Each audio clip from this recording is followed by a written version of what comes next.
What is up, everybody? Welcome to the stream. I'm Braythorn. How are y'all doing? Sorry I'm late.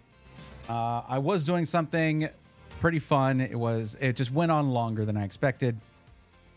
I was doing comms for a Super Metroid map rando race, but this one was crazy. It was like 4 racers all at once, and it was a shuffler with 3 seeds where there was basically shuffling through 3 randomizers. It went forever, but sorry about that. It was a lot of fun. If any of y'all caught it, cool. If I don't think anybody was in the chat from my community, but still, that's fine. I didn't announce it or anything, but that's why I was late.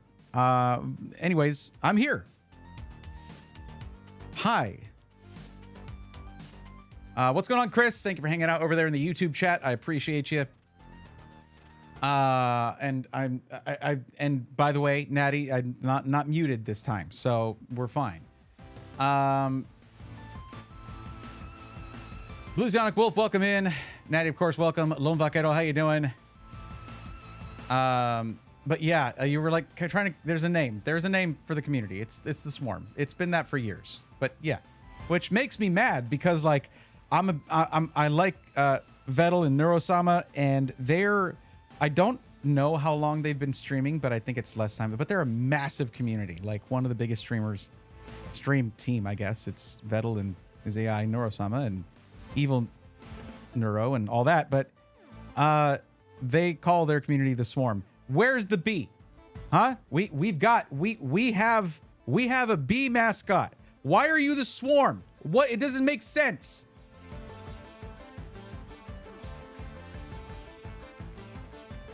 Also, how can I stream and also shush? I was gonna join, but when I looked up Super Metroid, there was no rando going on. It was on Speed Gaming Network. It was Super Metroid Map Rando Shuffler Showcase. Yeah, I got a 1945 Royal KMM typewriter. It's 81 years old. Cool. That's a hobby I never delved into, but that's very cool. Shanala, welcome in. How's it going? But yeah, no, the thing is, I used to link when I would do comms for the Map Rando stuff, but I don't think it was a huge thing for the community, so I didn't really. I stopped linking those. It's just me talking about Super Metroid racers racing. If you don't like Super Metroid, it's not for you. But what is for you, and by that I mean it's for me, but for you to see this. One of the coolest things ever that that's a Pokemon thing. I have it, and I'm gonna open it. It's for a video, but we're doing that very soon because I don't want to wait anymore. Shanala, you'll be interested in this. We briefly talked about this. But yeah, I'm super excited. I am super excited, especially because I got a deal on it, which you don't get deals on these. But yeah, I can't wait. It's going to be good. It's going to be awesome. We're probably going to get into it pretty soon. I don't think I've said enough for you to really figure out what I got, and that's okay. It's okay. Maybe, I don't know, maybe.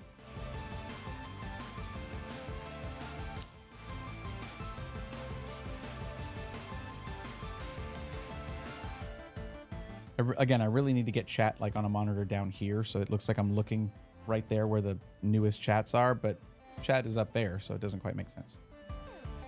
No, it's not something you sent me. No, it's something that I had sent to me, and I used money to get it.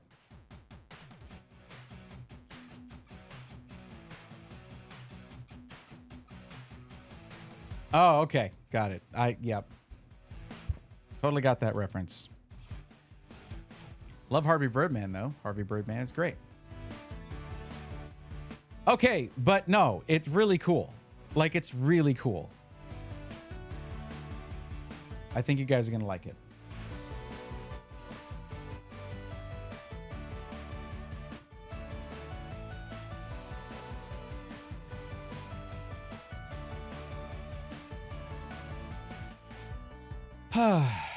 Here we are though. Sorry for starting late. It's funny because at the end of it, we have something called a Yap Rando, where the racers and the commentators all kind of chat about what happened, and it's pretty fun. It's like post-game interview kind of thing. And because this was 4 racers and the last racer decided to finish everything out, and that took like 45 minutes or so. We had the longest yap rando ever. And then when they finished and they came in, we talked a little bit more. But during that time, I was like, there are 5 total people in this chat right now, in this voice chat. I can say things now and then. I'm going to listen in. But I was like, I still need to finish sorting this Japanese White Flare booster box number 2 stack of cards. And okay, there's 6 upgrades. Cool. And I would, of course, I was listening while I was doing that. So I was chiming in. The thing is, when the racers get in there, you don't want to talk over them all the time. Like, they are the reason people are watching. So, Soldier Boy, welcome. How you doing? But yeah, Lone Vaquero, again, good luck on that restoration. I hope it comes out better than new.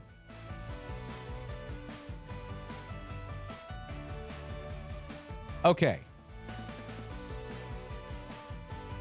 I'm not sure how to record this. It's a bit larger than the stuff, like just a thing of Pokemon cards.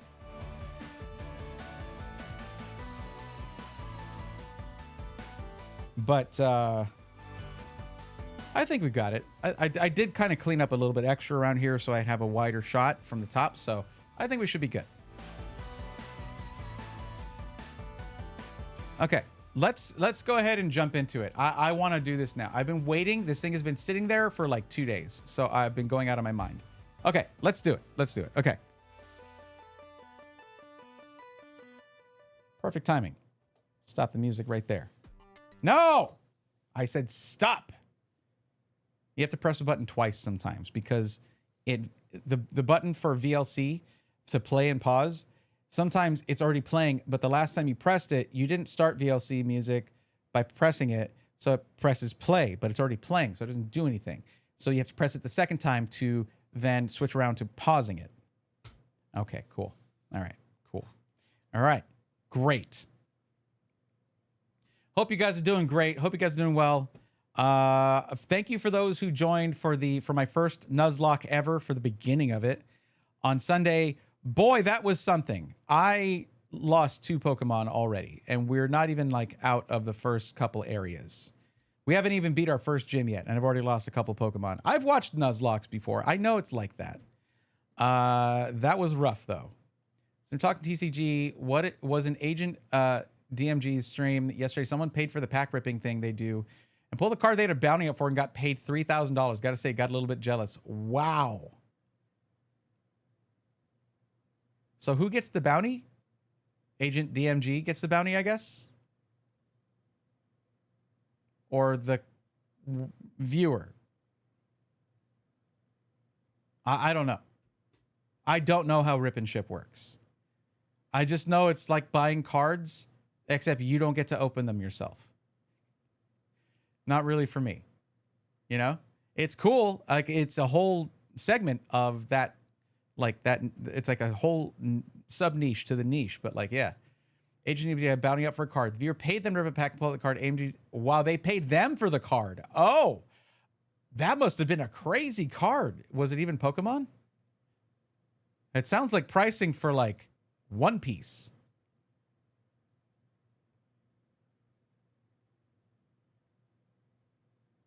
Anyway, that's crazy though. Congrats to them. Chris says, cool, I guess. Yeah?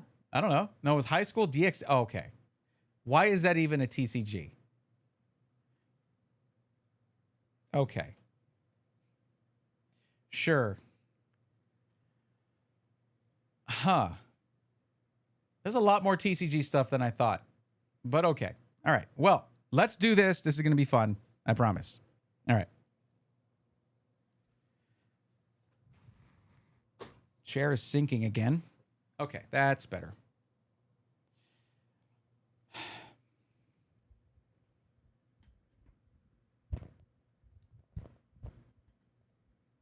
Why are you wobbly? Don't be wobbly. Stop that.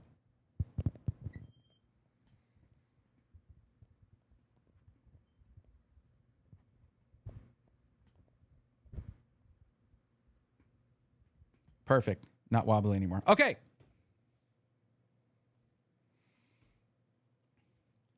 Oh. There we go. I've been collecting Pokemon TCG stuff for a little while. Okay. I've been collecting Pokemon cards for a little while now. I've gone to a couple card shows, and there's a thing that I've seen that I was like, I want that. Well, I got that. And it's right here. So we're gonna open it right now. Let's do that. This is something that they don't make this anymore. Here, we're gonna go to let's go to this view. Because this might actually just be a regular video. Okay, so this thing is crazy. And I was actually talking to Shanala Cerberus about this, I think, when we were at the card show. Because I think someone had it or we were just talking about it. And I am very interested in unique ways to store and move cards. And this, to me, is one of the coolest there is. And there we go. All right. I know this doesn't mean much to y'all yet, but when I flip it over, yeah, you're getting it now.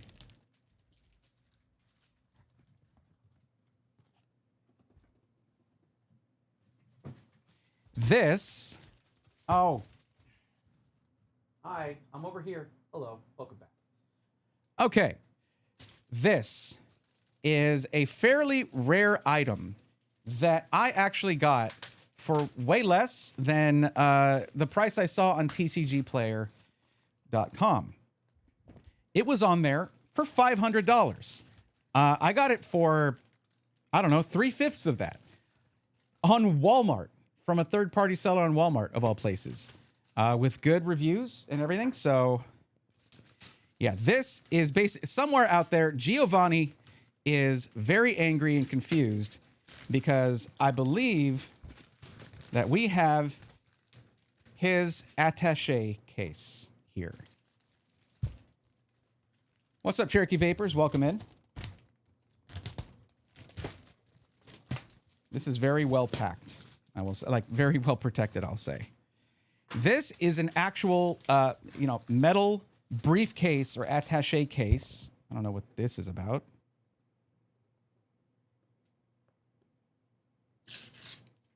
And it is from the Japanese market. This is metal.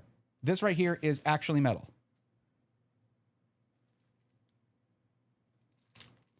And it's not just a briefcase. It has things in it that come with it, okay?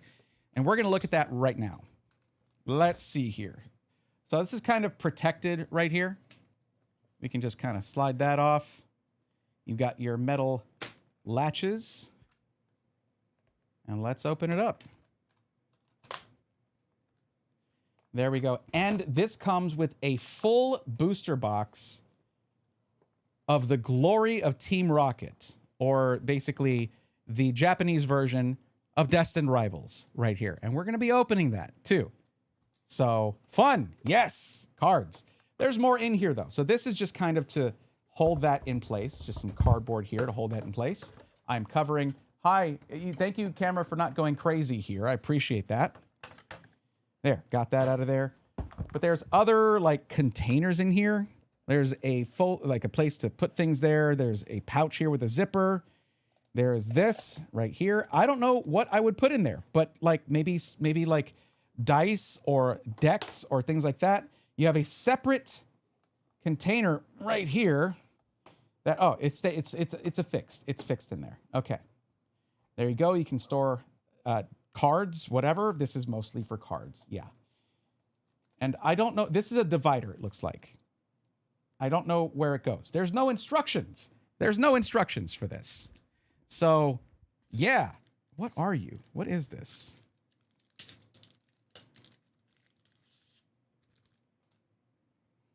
It's just a piece of very strong plastic here. I don't know what that's for, but I have it now. Yeah, it's a divider for right here. There we go. There we go. We got a divider. We can put it in a couple of different positions here. So this is just a very cool way to like transport your cards to a card show, go to your local card shop and gaming spot to go and play some Pokemon.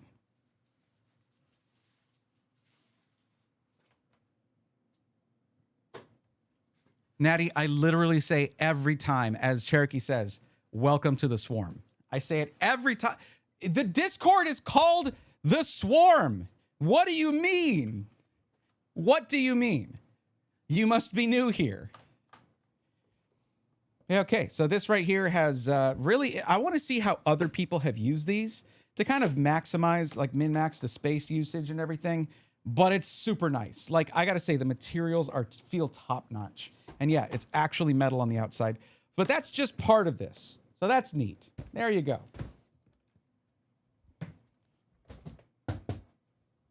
Team Rocket, let's go. All right.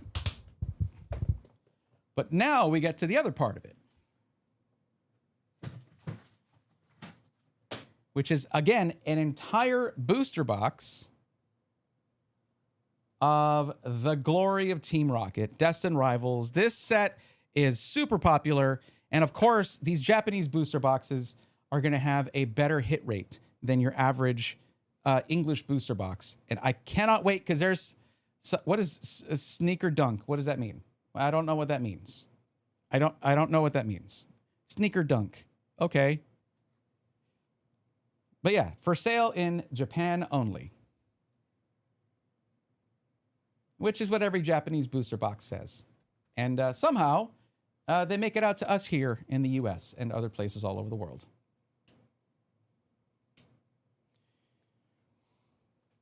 Not Jaspers, welcome in. How you doing? All right. Well, there's nothing left to do but open these. Let's go ahead and do that.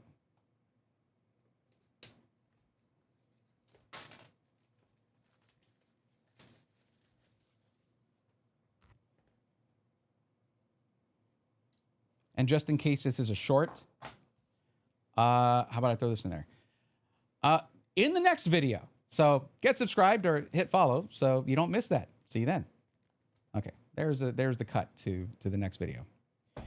So this contains, all right, so this contains 30 booster packs, 5 cards each. And no, it's not like a high class box like Mega Dream and those where you have guaranteed hit rates, but you are supposed to get, I think you're supposed to get like one, I don't know if it's a secret rare or I don't know.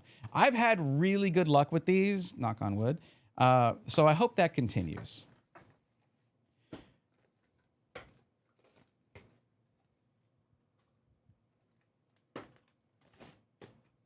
All right, just putting this into sport mode. Here we go.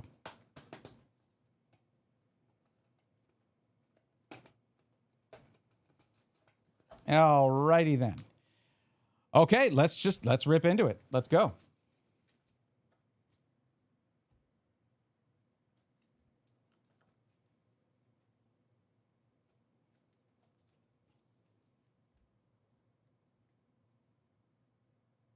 This is a little bit slower considering that it's 5 cards per pack, but still, we got this.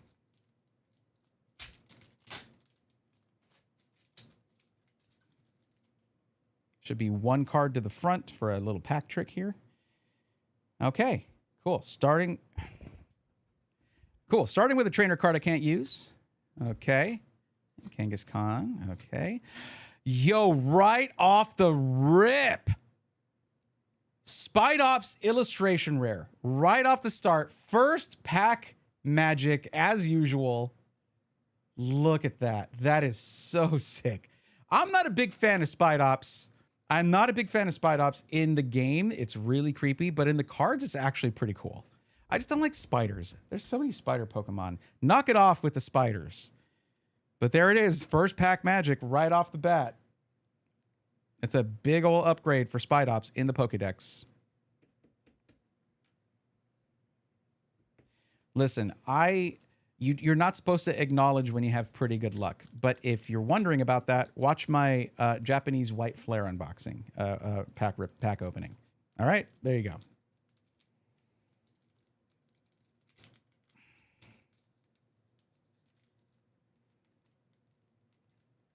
TJKO6IW on YouTube. If you're looking for help with a PC, please take a look in the description of the stream. The very first thing is a link to a form for you to fill out so that I can help you out with the PC because, of course, a PC is good. Is it good for you? I don't know. You need to tell me more about yourself and what you're looking for and what your budget is and all those things. And at the end of the form, there's even a place to put a link to the system so that I can check out the specific one that you're talking about, okay? I don't have the specs for that PC memorized. Do you know how many PCs there are in the world? I don't remember that one. So, yeah, if you want help, absolutely, you're in the right place. But you got to make it a little less difficult for me to help you, especially if you're getting help for free. So there you go. Welcome to the stream. Also, yeah, saying hi, as Chris says, saying hi is in a social situation, you generally want to start with a hello of some kind, by the way. But yeah, thank you, Chris. And TJJ Vol, you just went into Twitch chat and just did the same thing over again. Yeah, thank you, Natty, for linking the form. Yeah. Why can't I swear to God. There we go. Okay. I swear to Arceus, you give me trouble, you're going to get trouble. You inanimate pack of cards.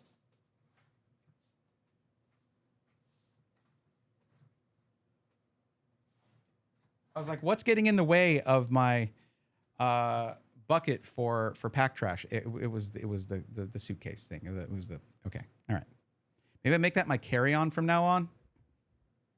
That'd be funny. Okay. Okay, hey, Meowth, how's it going?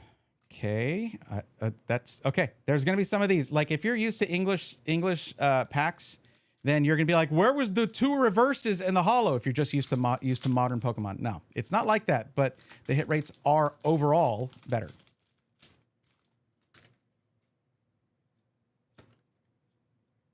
Alrighty. Oh, thanks, Obama Snow. Wash Rotom. Okay, and another trainer card I can't use.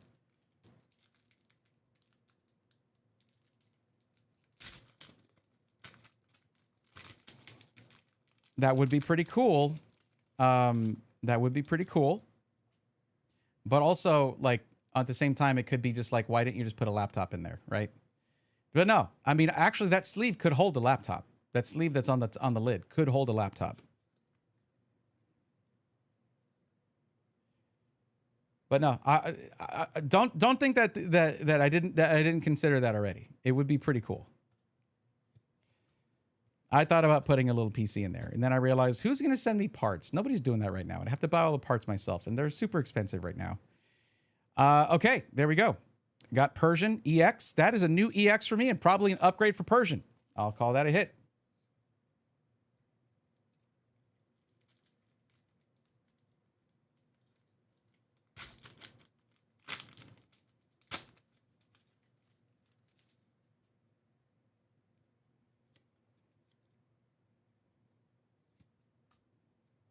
We got a little Dottler there. Primate. Okay. Articuno Hollow. Okay. Nothing crazy there. Team Rocket's Articuno Hollow.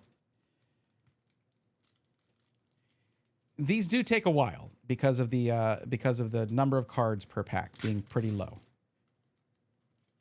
Should probably, I don't know. Maybe if my nails were long and sharp, but they're not.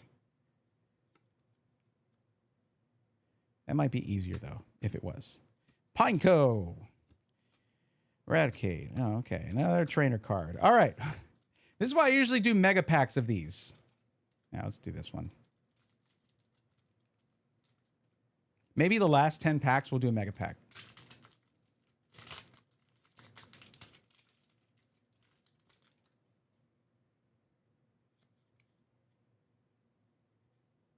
Are you doing the PC helping after this? I go back and forth.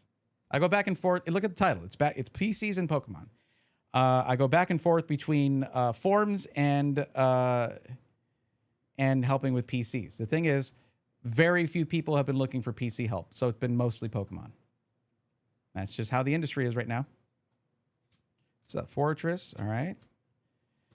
Okay, Pearl. Okay, and Mimikyu.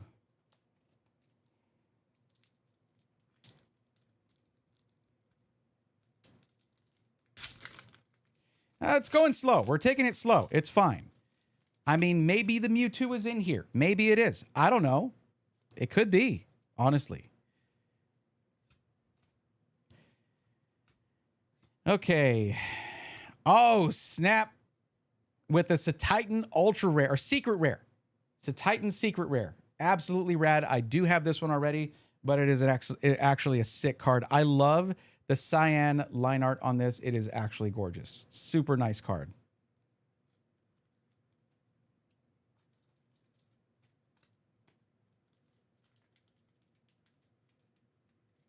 How much was a Japanese box going for? I don't know, because I bought it with this.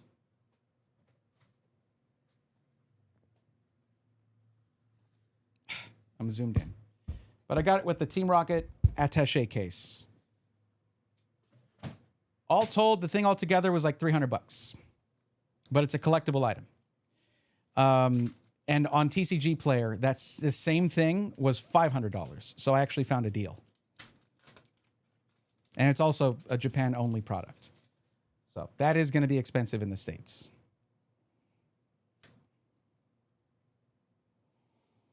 So Probo Pass, Yukimori Smoliv. Okay, that another Team Rockets Mimikyu. All right, okay. It's a slow burn. It's a slow burn.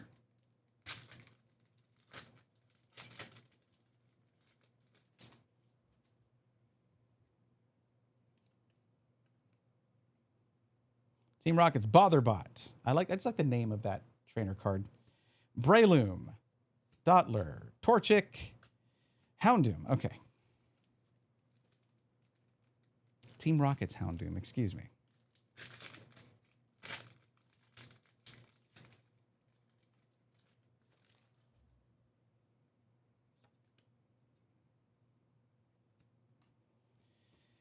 Okay. Oh, snap. Look at this Murkrow. Oh, that is awesome. I love that. That's a sick card. Look at that. Team Rocket's Murkrow Art Rare. The colors just pop on this. I don't know why I'm doing that. I could just zoom in. Oh, I can't actually. I'm already zoomed in.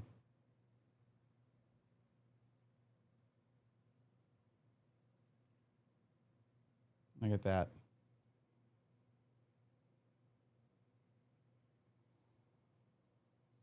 Very nice. Finally got another good hit here. A big upgrade for my Murkrow spot in the Pokédex.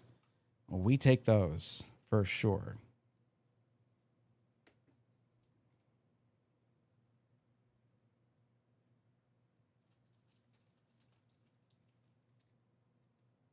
What top-down camera are you using? I need to get one that has manual zoom. Most cameras have manual zoom. Well, no, it's not the camera. It's the lens that has manual zoom. So, yeah, I'll talk about that later.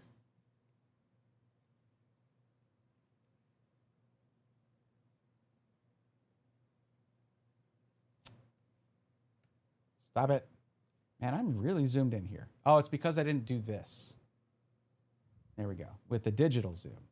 When I have that on, then I can zoom in even more and really rack focus appropriately there. There we go. Perfect.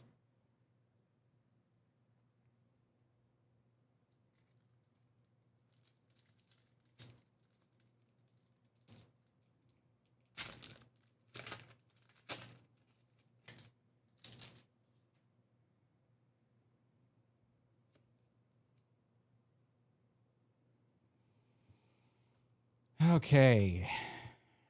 Primeape, all right. Gorbis. Okay, they say for every Pokemon there's someone who that's their favorite Pokemon. Whose favorite Pokemon is Gorbis? This thing is weird. Why does it every time I see this thing, I'm like, why does it have a shell bra? It's a sea worm.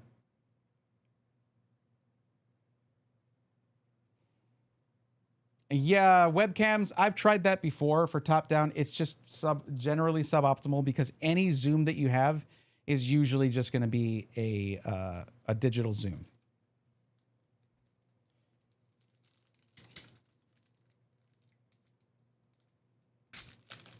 My top down setup is actually ridiculous. Like it's way overbuilt because I was using it also for B-roll and for things like that. Someone out there loves that. They're like, yes, it's my favorite Pokemon. Also note, it has a flared base. That is not okay. That is weird, and the Pokemon company is weird for designing it. Don't ask too many questions, okay? All right. Okay, Porygon 2, Shroomish, Combuskin, and okay, Moltres EX, Team Rocket's Moltres EX. That's a hit. It's technically a hit. I do have the SIR for that, 2 of those actually, but so it's not an upgrade or anything, but that's fine. They genuinely make these harder to open. Got the Mewtwo Ultra Rare from this set. PSA 10. Nice.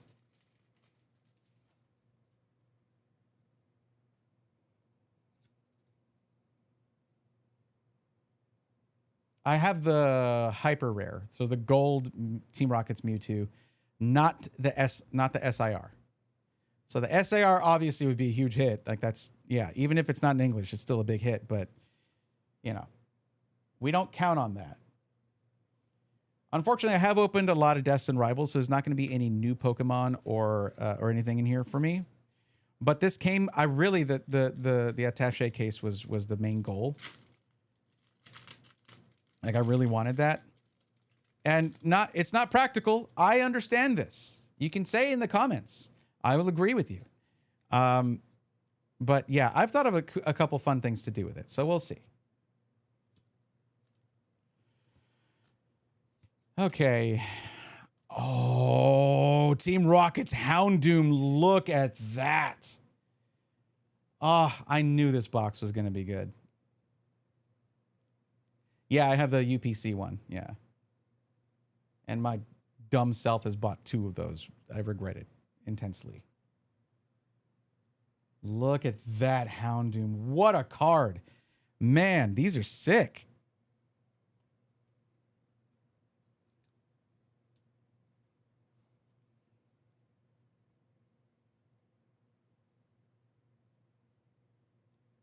Do I already have a Houndoom illustration rare? Maybe. I don't know. I'd have to go look.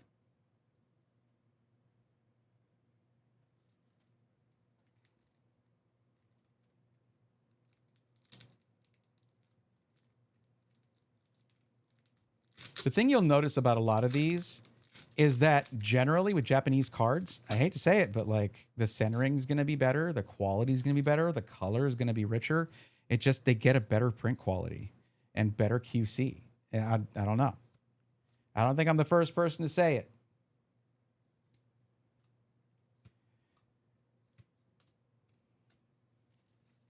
Let me make sure I leave 10 for a mega pack real quick.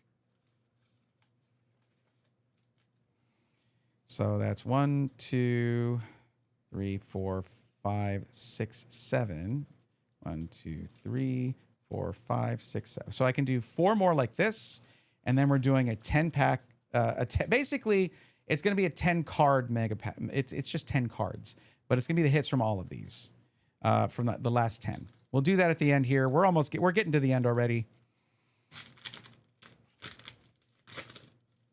4 more like this, and then we'll do a mega pack.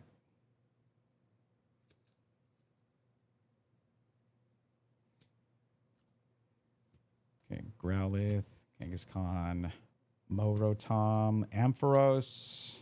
That's it. Okay, I keep thinking there's more cards. I'm not used to that.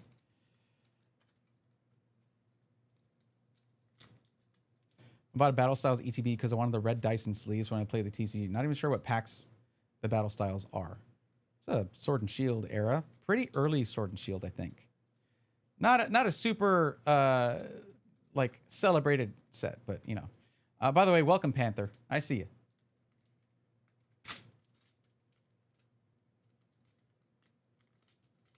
You know, in a way, Jaspers, I kind of regret having the Moltres SIR because I really love the Galarian Moltres card that is, it was a promo in something.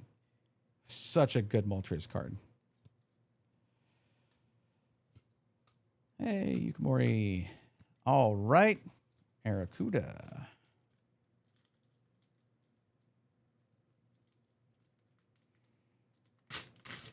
It's funny because I would actually like to have more English Destined Rival cards just for building there's a couple sets you can do with Destined Rivals for the TCG, but it's so expensive now. It is so ungodly expensive now.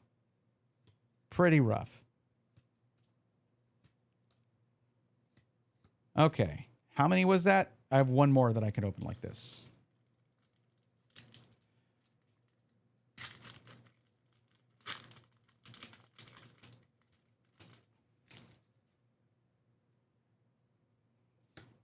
All right. Maybe the big hit's in here. We get to do the slow reveal. Orbeetle. There's a really cool Orbeetle card in this set. And I got it, actually. Yeah, that's right. I do have that one. Okay. Porygon's... Okay. Blaziken. Hollow. Okay. All right. So, from the first 20 packs, these are the hits we got. Let me go ahead. I'll sleeve these EXs. What am I doing?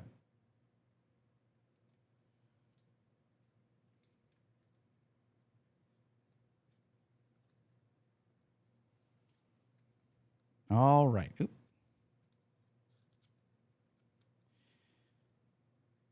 And you know what? Sure, you get your full art. You get a top loader.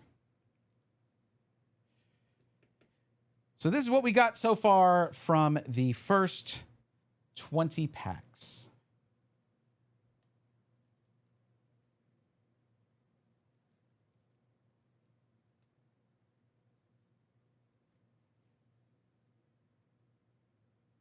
I love these two cards. These are so good. And also the Spidops is cool. Like those are just these big splashes of color for the Pokédex that are going to look so good. So that's good. So that's the first 20 packs. We have 10 packs left, and we're going to do a mega pack of that. So yeah, I'm not doing just the hits only. We'll look through the other cards too, because otherwise it's just like 1, 2, 3, 4, 5, 6, 9, done. All right. Okay. So, but let's do that. And of course, this is for the, if we do 3 shorts out of this. That's in the next video. Be sure to catch that. Let's see how this box treats us in the end. See you then. Okay, let's do that right now. I want to see if we get any SARs out of this. It wouldn't be plural. It would be 1, if any.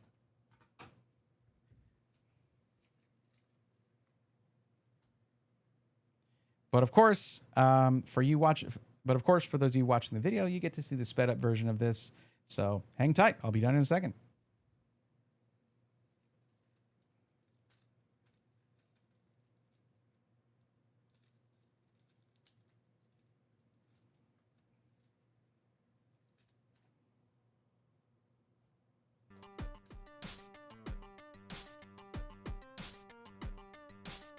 What's up? Of the what raffles? What are you talking about? Hey, we try to keep it family friendly in here. No, I have not. I hadn't even heard of that.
Wait, did I do that wrong?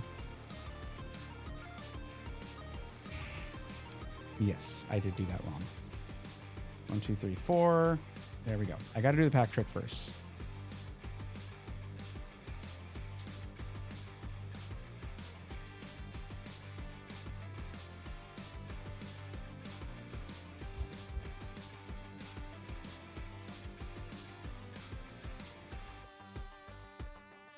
Now, I don't know if they tend to like sometimes put hits in other spots on these. I've opened a lot of Japanese product at this point relative to how long I've been doing Pokemon TCG collecting.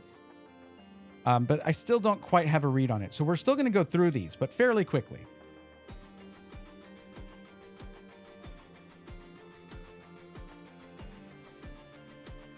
But the hits should all be here, if any.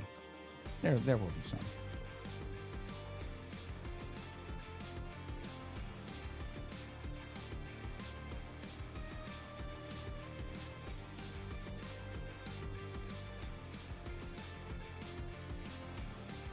Oh, what the heck? Which one was it?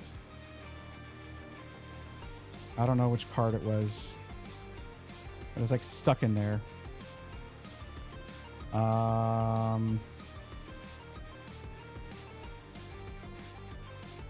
Screw it. I'll just put these two here. Sure. I got to do 3 actually, in case that one was from the front, not the back. I don't know. Whatever. It's not perfect. It's not. It's going to be fine. It's fine. We're fine. Okay, we'll start with these.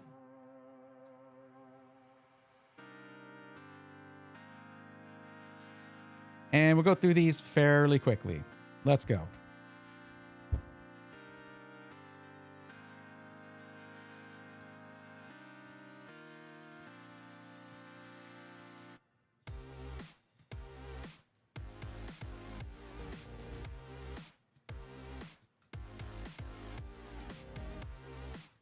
I'm not even saying it. I'm just being real boring about it. We can just fast forward through this part, basically. Oops. There you are.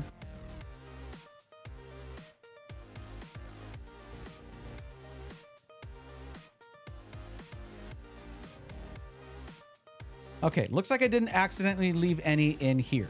So what you'll see is in the other stack that's supposed to be all hits, we're going to see a couple of just regular cards, and that's okay.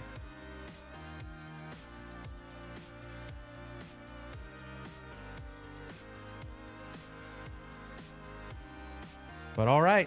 Wait, I had the music on for that. That was last stream, not Jasper's. That was the last stream on Sunday. Okay, this is where the hits should be. So let's find out. Let's see what we get. Okay.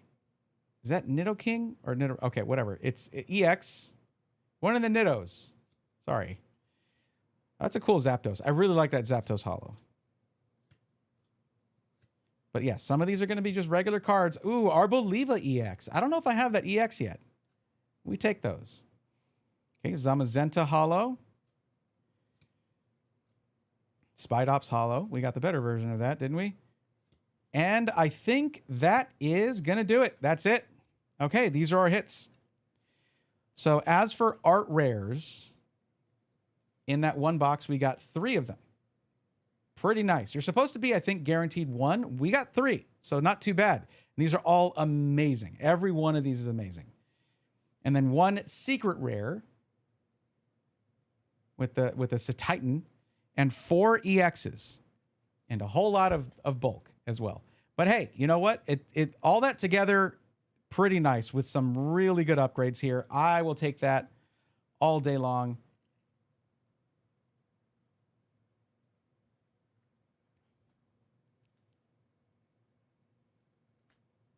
Let me check the Arboliva. I want to see if that's an upgrade or not. Nidoking. Okay. Nidoking EX. We can just throw that audio over that when it comes up, I guess. Nidoking EX. That's what it was. I don't know. I confuse those all the time. Let me see. Arboliva. I have an EX already. Okay. All right. Not an upgrade there. Okay. I hope you enjoyed that. I sure did. And I don't know exactly yet what I'm going to be doing with this.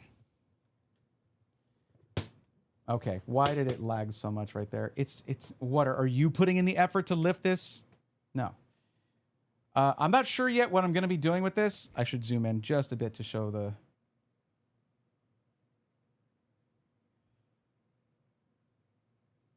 Like, look at that R. That it's metal. It's painted. It's perfect. It's really nice. It's even got bevels on it. It's beveled edges. It's really nice. Okay. So yeah, not sure yet what I'm going to be doing with this, but it should be something cool. If anything, I've got the coolest carry-on on the plane for the next one. Unless maybe that whoever is at, I don't know, maybe they might get scared if you're like a TSA agent and you know Pokemon lore or something. But no, it's just going to have cards and stuff in it. Don't worry about it. But, you know, it'll be something cool. So stay tuned. But of course, Destined Rivals, an excellent set, and we got some good pulls from that. So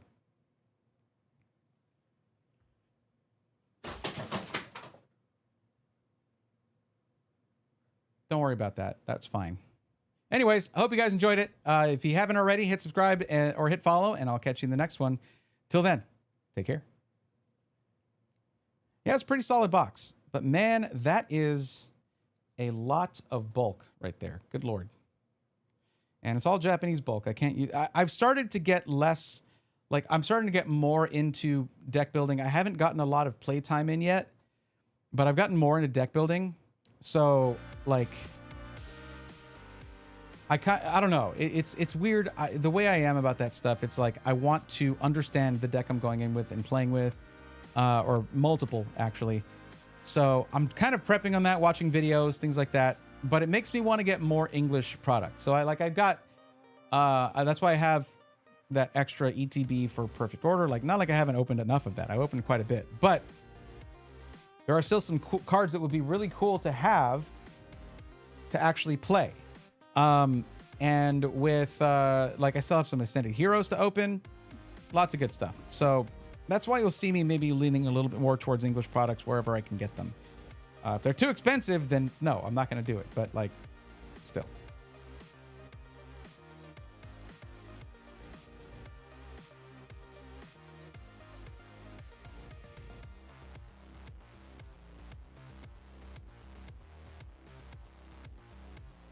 Okay, there we go. That's all set aside there.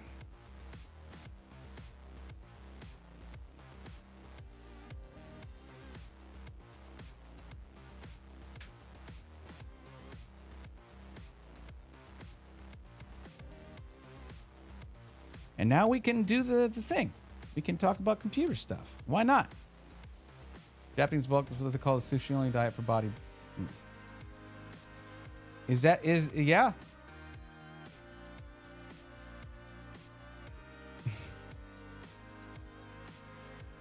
I just realized this isn't on here, and I want to make sure everybody can see that gem right there. There you go. They do raffles on the app to pay MSRP. I hate this timeline, but good on you for getting a booster bundle for 45 bucks. $45 isn't MSRP for a booster bundle, though. Like, I thought it was like supposed to be 30 bucks. Because no, yeah, maybe it is. I don't know.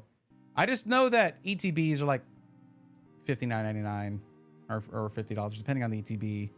Booster bundles I've seen for like 30, 35 bucks, supposedly for MSRP, but it's just, if you're paying a better price than what's on the internet, good. That's all that matters. I guess this would be like the instructions and stuff. I can't read this. It's in Japanese. I'm very happy to have that, though. That's like, it's a thing that's going to bring me joy. It makes me happy to have that, because I've seen it a few times and I was like, oh, I want that. So there we go. Well, tax and shipping was like $9 for some reason.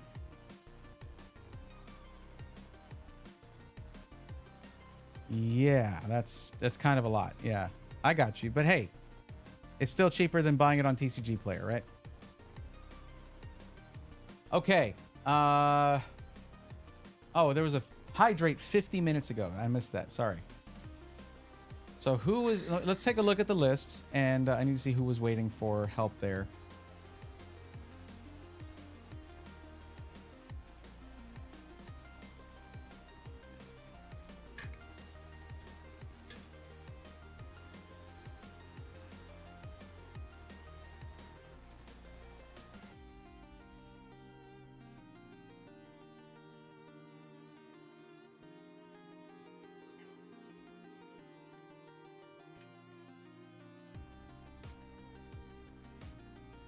Okay, TJ Val.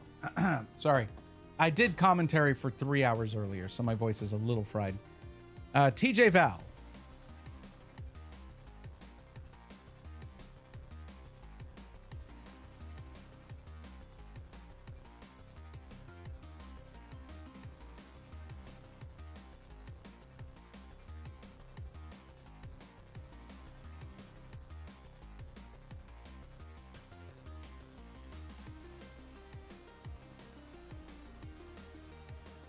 Okay, says you are still in chat. Where are you at? Got to make sure you're still here.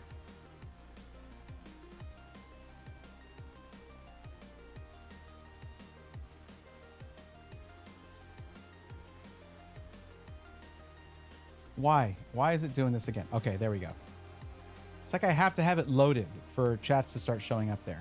Let me make sure it's going to do the same here. Somebody say something in Twitch chat. Twitch chatters, this is your time. Your time is now.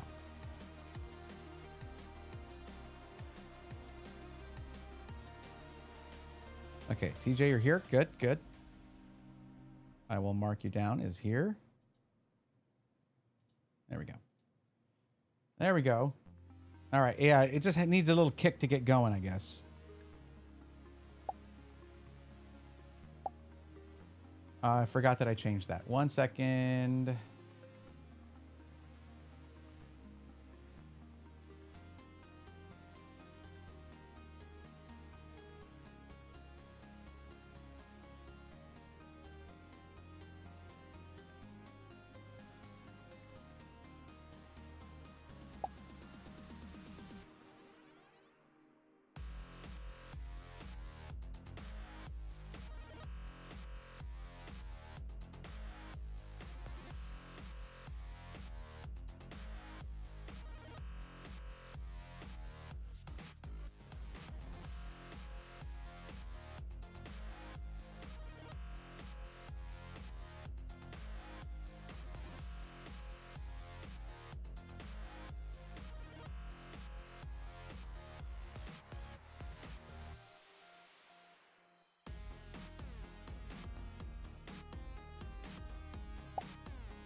Hello, Chris. What's up?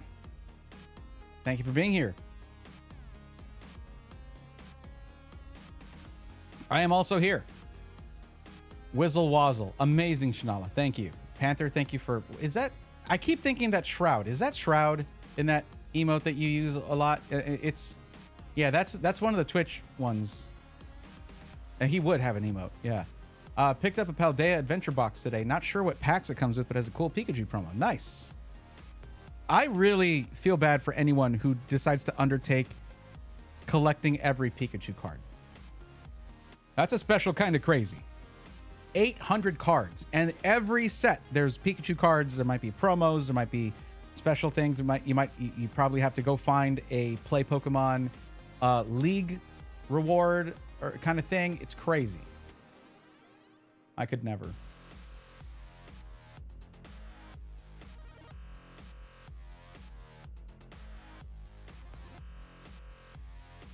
Okay, so let's look at this PC you're talking about. Well, first off, we got to see what you're needing. You're looking for pro gaming / esports. That is it. At 1080p. Well, that's good. I mean, that's very easy to run, at least. And if you're doing esports titles, those are generally in some cases easy to run. TJ, can you tell me, or TJ J Val? I'm not sure exactly how to shorten your name, but I could say the whole thing if you want. Little background, I went to Micro Center on Monday, and the worker printed me out a price guarantee at $23.99 instead of $24.99 until May 2nd. So I was planning on going back on Friday, buying it because I think a 5080 is a pretty good deal for $2,400. Please let me know what you think. I'll take a look at it. Can you tell me which games, which esport titles you're playing? What games are you going to play the most? Oh, please tell me they have the right latency on this. Please. Because they're just giving the frequency. Again, just the frequency. All right, we'll go to specs. Memory. 32 gigs, DDR5, 6,000. What's the cast latency? You are supposed to be the utopia for PC enthusiasts. And why is the maximum memory supported 64 gigs? What motherboard did y'all throw in here? AMD B580. Gigabyte B580, B850. Okay, let's take a look at this motherboard. Because this is running a 9800X3D, right? A high-end CPU. It's not super power demanding. Let's take a look. Okay, so you actually have VRM cooling and VRMs, for one thing, instead of just having like 6 of them or something. So that's good. Lots of storage options here, though it looks like it totals out at 3. This is one of those rare motherboards where the top PCIe slot on your case is actually used by the GPU. Let's take a look at the specifications.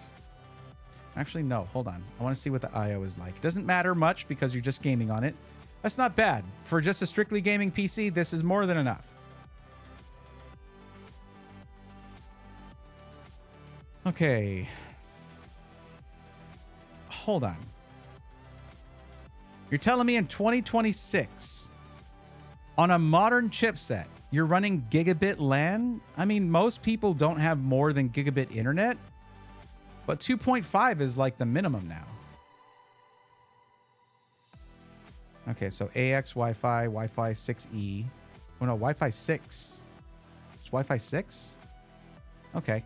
If you're going to be doing pro gaming, I imagine you're planning on having Ethernet to your PC.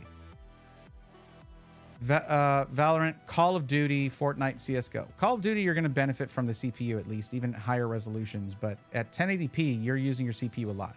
Yeah, I'm on Ethernet. Good. I have no clue. It's just a global emote that I thought looked cool with the gun fingers animation. Yeah, that's Shroud.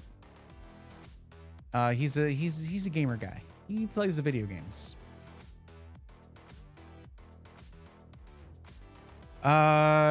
Okay. 3 PCI Express 16, X16 supporting. Okay, all of them are running X1. Wow. Okay. I was planning to recommend that you get a higher bandwidth PCIe Ethernet card, but PCIe Gen 3 one lane for all 3 of those X16 PCIe slots. Yeah. I mean, they kind of cheaped out on the motherboard. If you're ever thinking, oh, that sounds too good to be true, they're cheaping out somewhere. They got to do it. I mean, it's in this market, yeah. Oh, wow. Okay.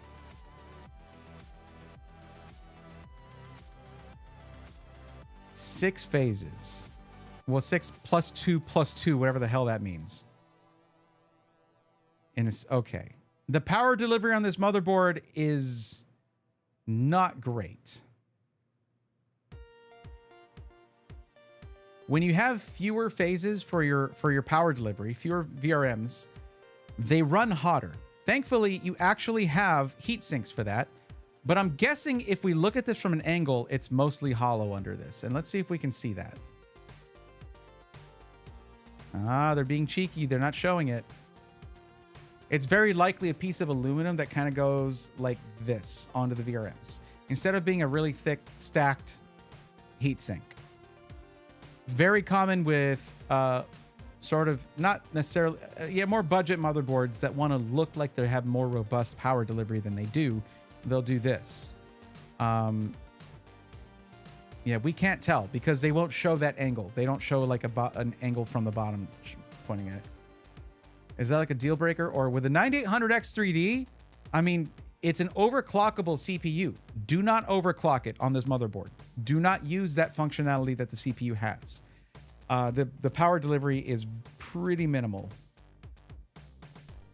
So if you're planning to overclock it and get more FPS, I mean, you're already going to have a ton.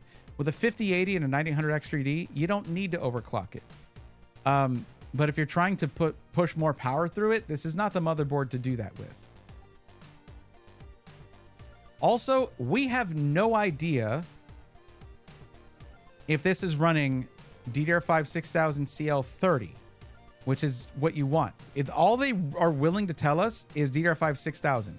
So I'm guessing it's DDR5 6000 CL36. Now, if it was Intel, that wouldn't really matter. It would be almost indistinguishable difference in performance. And while AMD has been working on this, you are going to lose some performance if it's not the right latency. It's not, that's probably okay. I mean, I'm sure you were already assuming, yeah, they cut some corners here. Of course you would, right? Like to get a 5080 by itself is like $1,500 or $1,600 by itself. And this thing, you're looking at $2,400. So not a lot left for the entire rest of the PC. Let's talk about the power supply. Let's see what we got.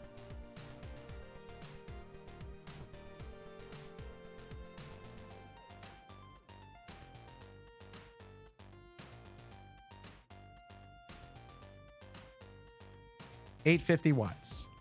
That is all the information we get on what power supply they're using. It's probably a power spec power supply. So let's just take a look at their overall scoring.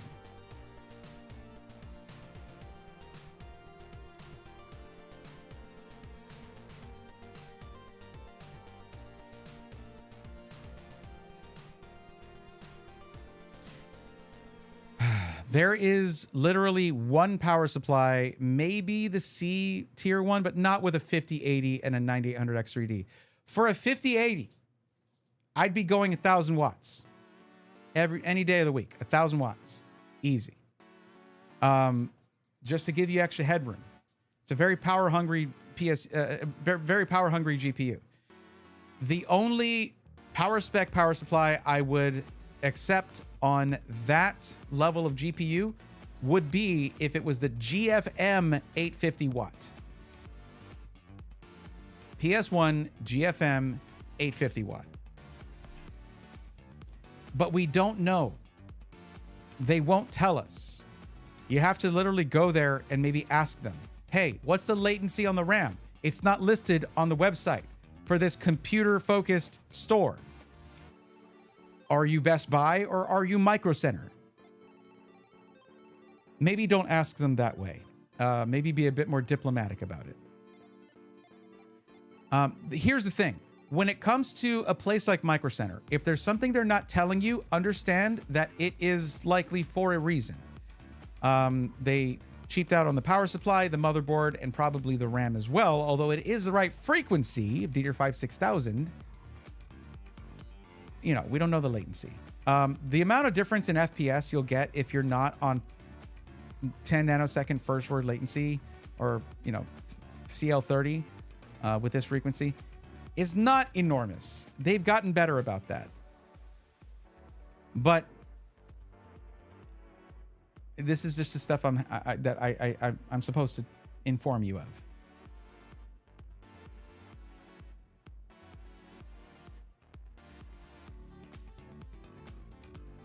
Yeah, Natty, the thing is, I looked at Call of Duty, and Call of Duty will benefit from this PC. I saw Call of Duty on the list, you know? No, I just want to set up and play competitive Valorant. Okay, but you listed the other ones, which is why I looked into all this. Mostly Call of Duty is going to be affected by it, by having a 9800X3D. The problem with this, with something like the motherboard being like entry-level motherboard, like entry-level, okay? The lowest I would call a quote-unquote gaming motherboard, right? The problem with that is the hardest part to upgrade. And the whole point of going AMD in some case, because look, AMD is not going to have the full-on gaming crown for long if Intel pulls through with their version of 3D V-Cache, which is in the next generation of Intel CPUs. So the whole point of going with AMD is that they're going to support the AM5 socket for a really long time. That means, by extension, whatever motherboard you're getting, you're going to have for a long time. That means if you upgrade to an 11800X3D or whatever, the motherboard you have, the whole point is that you don't have to upgrade it to support that CPU. So that's why it's very important to invest a little bit more in your motherboard when you're going with AMD, because you're supposed to have that motherboard for the life of the system. Whereas you can upgrade the CPUs through the generations, right? The thing is, it is a good price. Yeah. But they're not a charity. They're not running a charity. They're going to make money off of you, whatever you pay. They're not like, you know, we wanted to make money today, but like this guy seems cool. No, they want to make money. This market, they don't have to stretch to get buyers. Like, they want to make money. It's the whole reason to have a business, right? Doesn't make them evil, but sometimes the things they might do to pursue that can be.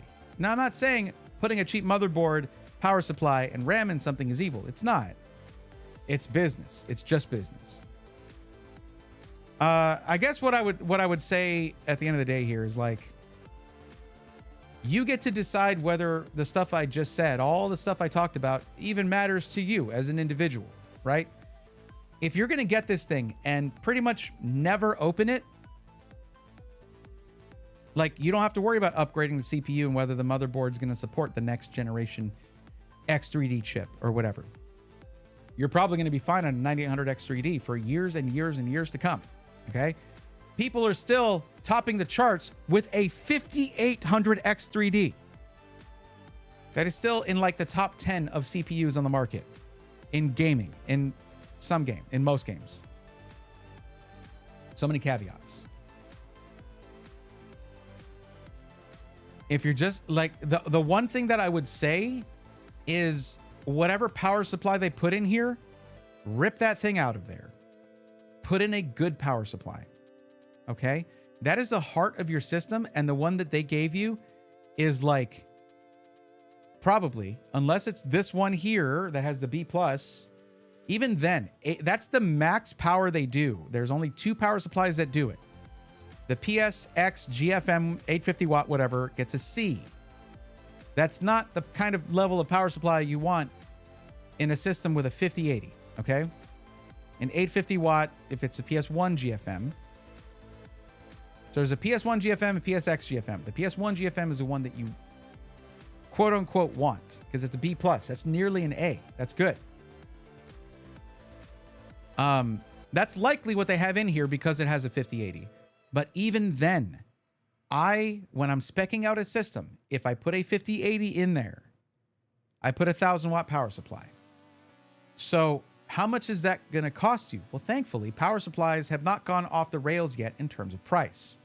And the one I would recommend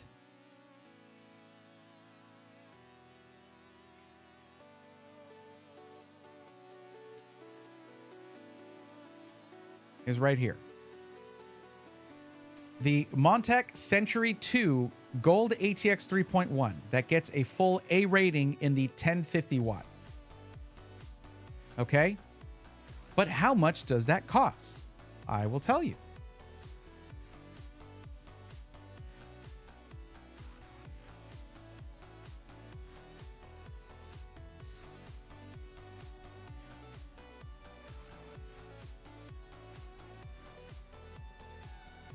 It is $99.90. You can't see that part. Hold on. There you go. That's it. $100. 1050 watts. 80 plus gold. Platinum cybernetics rating. Fully modular. And an A rating on the power supply tier list. Now, again, this one has a B+ rating on the one that potentially, if it's the PS1 GFM, 850 watts. That's a B+ rating. That's almost as good a rating as a Montech Century. However, the wattage to my mind, is a little bit low. The problem here is that if you're going to get a system from them, you're likely to get a warranty from them. And if your budget was $2,000 to $2,500 and your actual budget was around $2,500, you should get an extended warranty from them. Run that 850 watt for the duration of that warranty, sure. If you don't buy a warranty from them, which is one of the benefits of getting a pre-built, is the warranty, right? But the warranty that you usually get by default from Micro Center, not great. But if you don't get a warranty from them, then yeah, upgrade the power supply. Montech Century to 1050 watt, good to go. Doesn't mean like the graphics card is too much for it, where like it will break, or you would just want it to be higher because I have a 5080. Also, is a power supply easy to install? I did go over this. I did mention why. A 5080 is a power-hungry GPU. Now, power spikes are not nearly as bad as they were in 30 series and some 40 series cards. But I like to have overhead in there. As in, you're not putting the minimum wattage recommended for this GPU, or close to the minimum, right? It's not that your system is going to be constantly using 1,000 watts. It's that if it spikes and demands more power, the power supply has extra overhead. You're not going to be running it at max tilt when you have it under load. You're going to have extra. It's better for longevity. It's better for stability in general. Yeah. As for if power supplies are easy to install, I'd say it's medium difficulty, just because some of the connectors are a little hard to get to or hard to remove. If you just take pictures of what's connected where, you should be fine with that. You could also have Micro Center install it for you. They do PC upgrades. Then you do have to pay for that service. But this is the problem with them not telling us. It could be that B+ rated power supply, but they don't want to tell us. So that makes me think it's not that one. I don't know. I don't like the unknown. And there are plenty of system integrators out there that do this, but Micro Center, according to like a lot of people, is supposed to be better. I'm here to tell you they're not. They're just a store. It's just that a lot of the stuff they have is really cool, and they also have some really cool people working there. That's it. They focus on PC stuff, but not enough to where they're willing to give you critical information. I don't know if this is obvious, but I'm not super happy with Micro Center right now. Go watch the VOD of like 2 streams back and you'll see why. They're not above taking advantage of global shortages. They're not the good guy. No corporation is, to be clear. No corporation owes you anything, feels like they will ever owe you anything. In fact, you owe them everything, and they want to take your money. That's why they exist. Micro Center is no better. They're still out to make a profit like companies should do. It's just practices like not giving full specs on the RAM. They're supposed to be better than this. I'm pretty sure you'll get more information on RAM specs on a pre-built on freaking Newegg. Not a good look, Micro Center. I could be wrong.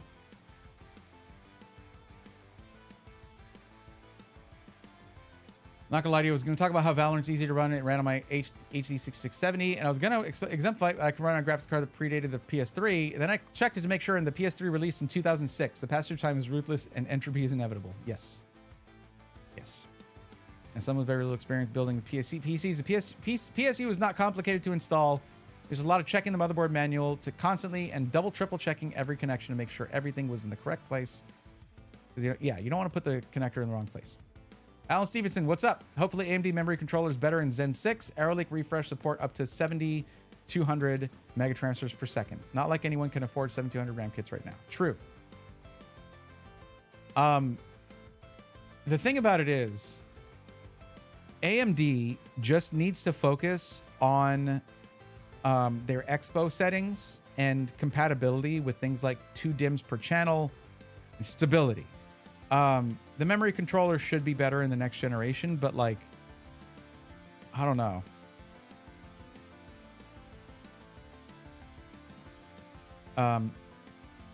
I've mentioned this before, but I mean, I've talked to the guy who's in charge of the development of Expo. And I mean, from my conversation, I mean, he seemed to take heed with some of the feedback I was giving based on Ramageddon and how it disproportionately affects AMD customers or potential AMD customers, right? And it does, because AMD decided to have a setup that is super picky about RAM frequency and timings and first word latency, you know? So that hurts them more in Ramageddon. It does. I think I'm just going to get it. Hopefully it lasts for the next 5-ish years. I mean, I hope I've given you some questions to ask, so at least you know, because otherwise they're not telling you. You're going to have to give them a bunch of your hard-earned money, take the thing home, and then run Specky or something and see what your RAM specs are, or go into the BIOS. Like, stuff that pre-built buyers just shouldn't have to do. If there's one thing, if I could affect the pre-built industry in one way, it would be full transparency of components. The problem is when you get to high volume sellers, right? With high volume, I got that's a little too drastic for this. 1 second. 1 second. Got to edit this. There we go. Adjust the depth of my audio ducking a little bit. Okay. With high volume sellers, they sell so many PCs, suppliers cannot ever ensure they'll have enough of a specific motherboard or RAM or power supply or whatever in order to always have the correct specs in a listing for a PC. So I don't know how to tackle that. And I can't just be like, well, you're the company, fix it. No, if they want, they don't want you to just be like, hey, this is a problem. They want suggestions, and they're willing to hear them, usually. The ones that I've talked to, anyway. Yeah, no problem, TJ. My big problem is the motherboard, honestly. Power supply is... There's going to be people out there who tell you 850 is plenty for a 5080. And sure, it is. Baseline, it is. But yeah, I don't know. It's the way I feel about it. Beggars can't be choosers these days, for real. There's a reason I have somewhat stepped away from the tech industry, like the pre-built industry, is the way it stands right now. It is hostile to someone like me who wants optimized PCs and good deals for the average consumer. That is not the way the industry is set up for right now. It's not. It's not a comfy place for people like me right now to help out people.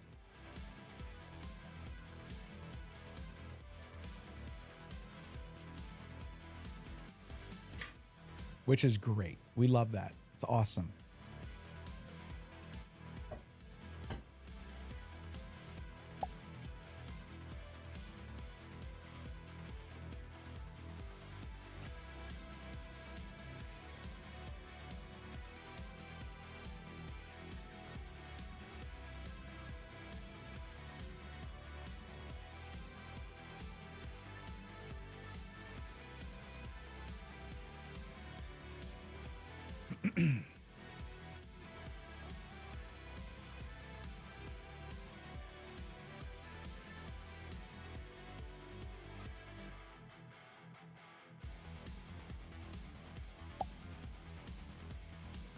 Oh boy.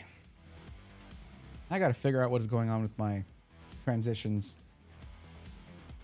Yo, what's up, WX? Welcome. How's it going? Cherokee Vapor, so true. Yeah, it sucks, but it's true. How are you? How was the shuffler? The shuffler was fun. It was a lot of fun. You'll be happy to know that I did win the metaphorical cookie in one of the escape timers. But it was weird because it's not like a 1v1, right? It was 4 racers, and Edible Toaster was the last and went through and finished up everything. Even so, we had 5 people in chat just talking at that point while Toaster was finishing up, but it was good. But yeah, I got it right on a 30-second timer. Do you know how hard it was to try and guess when we had 4 players playing 3 different seeds at all different times and stuff? And it was like, wait, where's the ship relative to Mother Brain right now? In this seed for this player. Oh my God. It was doing comms for that. Jackson and I had our hands full. I only knew about it because Wordsayer came in he raided one night and was like, oh, hey, we're doing this thing on Tuesday. You should do comms. I was like, it was just a very casual thing. I was like, okay, sure. And yeah, it was fun. I was even telling him, I was like, this could be a tournament thing. It doesn't have, not 4 players at once, please. But it's basically a best of 3, but doing 3 races all at once. It was really fun. It was a good time.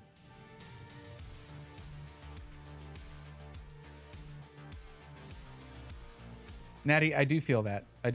But I don't think, based on TJJ Val's feedback, I think they're just going to go get it, because that's the thing. In this landscape, being picky is a luxury.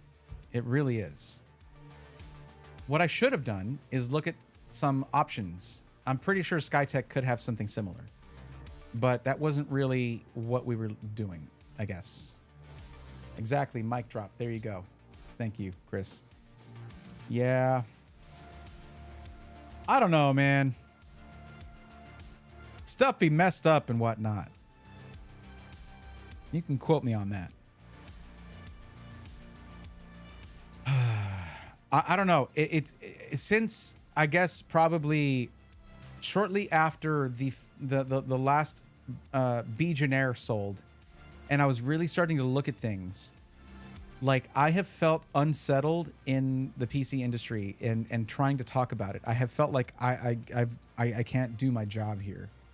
And y'all know that. You've heard me whinge about it a lot.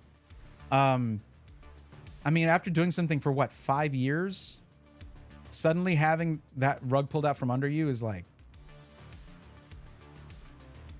well, what do I do now? So, speaking of which, what should I open?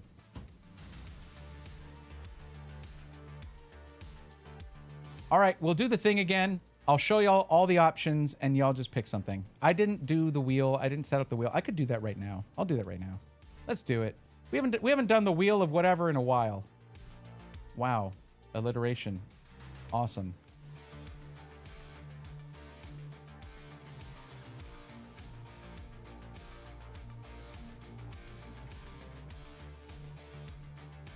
Yeah, I have none of these things anymore. Okay. So we have a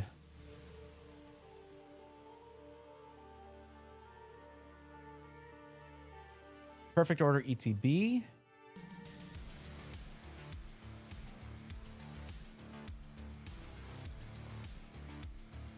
Twilight Masquerade ETB.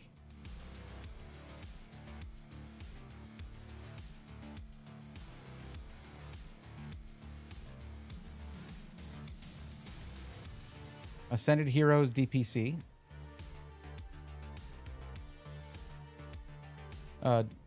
Sorry, Deluxe Pin Collection.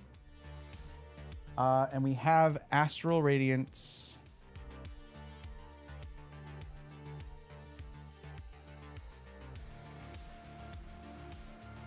Three-pack blisters ×2.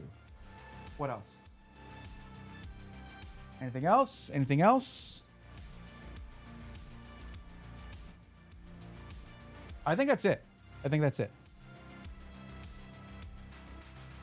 What's up with you, WX? What's going on? Only really a couple of high volume sellers. So you're going to have a new neighbor when Zach moves to Houston. I mean, a 4-hour drive is not exactly a neighbor, but I would love to go up there to do a collab or something. I don't know if it's worth it for Zach though. Zach is has been for a couple of years now on an absolute tear in terms of growth and content and all of that. Plus, they're going to take a while to like set everything up because they have a business to run. They have to run their pre-built business, but it would be kind of cool because it could be like an SI tour. So I'll reach out to him. I'll shoot him a DM after a while. if I'm still making PC content at that point. I'm not giving up on it, guys, not completely. Like there's certain times where you realize this not only is this not making me happy, this is actively making me unhappy and stressed out and blah, blah, blah. And I'm snapping at the person I'm trying to help right now and blah, blah, blah. It's not good. It's not good for me or you guys. So I take a step back and I'm like, if someone needs help, I give them help. And I try to keep it together basically, because it triggers me 100% to know how predatory the industry as a whole is on consumers. It's like they just took the masks off and they're just like, what? We don't care. We don't need your money anymore ever again, right? That's not how bubbles work. Bubbles last forever, right? No, they don't, Micron. Anyways. Boy. It would be fun, though. It'd be fun to just go up there and just have a convo with Zach. Like, just do one of those things. Podcast style, just do a convo thing.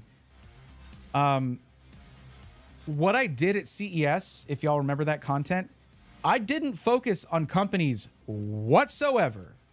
I talked to other content creators. That was what I focused on. And that felt super good. It made me feel not isolated in this industry, in this job. And it's really easy to feel isolated as a content creator if you don't have, you know, a team or whatever. Like, I guarantee you, like, Linus doesn't feel isolated having a huge team. Jay doesn't feel isolated having a small team. Steve, same thing. But when you're flying solo, man, oh man. Okay, 4 things on the wheel. Is that enough?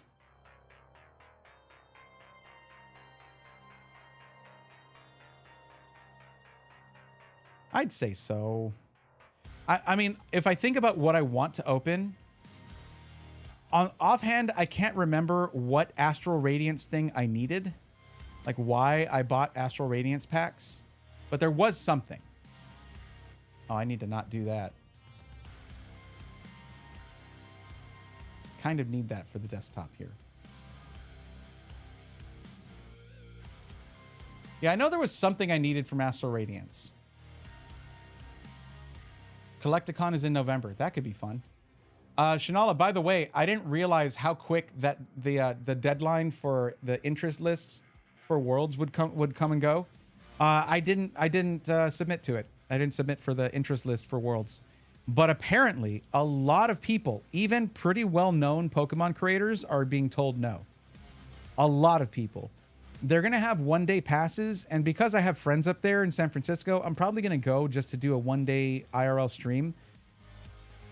But, like, that sucks. That makes me really sad to think about. But the thing is, that's something that you do when you've established your channel, you've established your content, and yourself as a creator in the space. Honestly, Worlds being in San Francisco is kind of boring. I would actually really like it if it was in another country. That would be really fun. Boring in terms of it's in the US, right? I think Worlds was in Anaheim last year. Like, go have it in Japan or something, man. Give me an excuse to go to Japan. So you can, it appears that some people not interested in data centers in their communities. Yeah. Oh yeah. That's a whole can of worms right there. Yeah. But I mean, like, who cares, right? I mean, communities, states' rights, forget all that, right? Come on, there's money to be made here. Yeah. So, okay. What I'm saying is, like, I do like San Francisco, and I have friends there that I would love to go and hang out with and go see. PC World is there. I'd like to go hang out with Adam and the crew again. And of course, Emmett is there. Like to hang out with him again, maybe do another stream. But although, like, that's not up to me, that's his home and his stream. But he doesn't need another PC build. And PC World, they've probably got stuff going on. I don't know. But honestly, another reason I would love to go to San Francisco is not for Pokemon Worlds, but for There's not really a reason for me to go there. I know some of the people who do go there frequently, but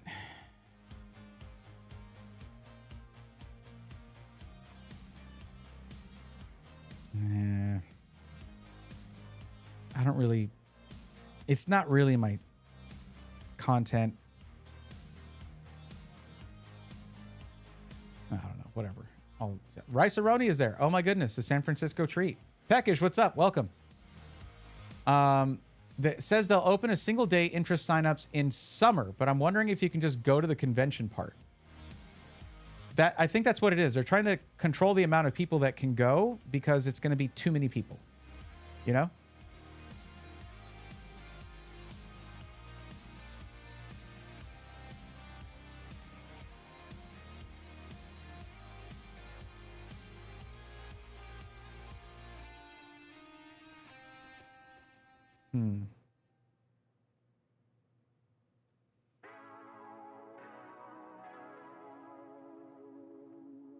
I need to respond. I did have someone ask today if I'm going to Computex, and it sucks, but like, why? You know, he's a good friend of mine, and I'd love to hang out with him in Taiwan, but like, why go? No companies have been like, hey, we want you to come out here. So it's not going to cost you all the money, you know, like.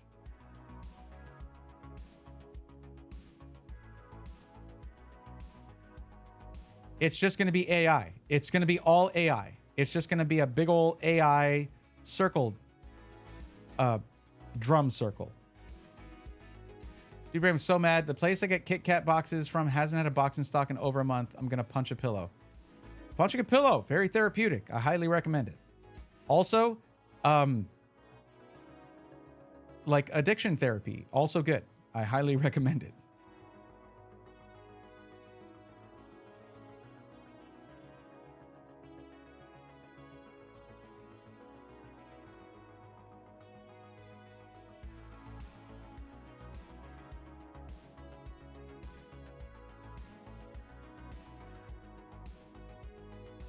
So what I was talking about in San Francisco, the other thing that I would like to go to is open sauce. Some of my favorite makers go there. It's like, it's such a cool event. Just all the wacky things that people make, all the awesome things people make. You know, I know Evan and Caitlin, they go out there. Some of the LTT crew go out there as well. So it's not like it's just, I don't make content that makes sense for me to go as a content creator. I'd be going as a fan, you know, and that's fine. That's fine. Like, I would love to do that. But not going as a content creator means I can't justify it. I can't write it off, you know? Yeah. Thank you, Cherokee Vapors. I appreciate the help. I just like this specific chocolate. You're yelling right now in my chat about it. That's a red flag, Natty, and I worry about you. That's all. You know, it's because we care, right? I absolutely also love Kit Kats. Yeah. Same. Yeah. Was it Halloween? They had a specific, was it Halloween or Christmas? It might've been like Santa Claus Kit Kats. Those were incredible. They were incredible. And they're gone. They don't make them anymore. Because they had like the shape of Santa Claus or whatever it was. I think that's what it was. And like it was extra chocolate around the edges. Are you kidding me?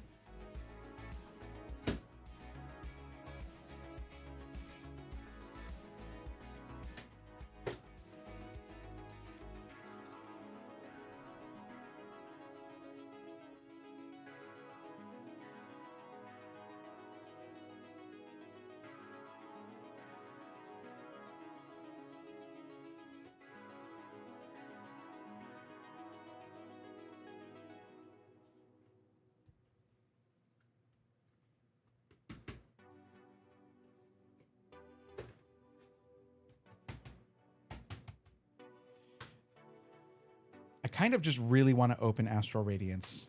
You know what? We'll do both of these tonight.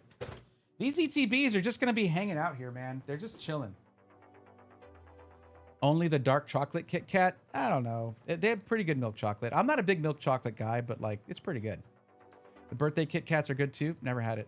Erasable. By the way, I don't know if I said hi to you, Erasable. Welcome. Hi. Used to hang out with Susan Shepler in the Bay Area back in the day. Susan Shepler. I feel like I know that name, but it's not coming to me right now who that is. Let's forget the wheel and just do the Astral Radiance packs, and we'll do the Ascended Heroes later. But let me look up the set first, because there was a card that I needed from Astral Radiance. I got to remember what it is.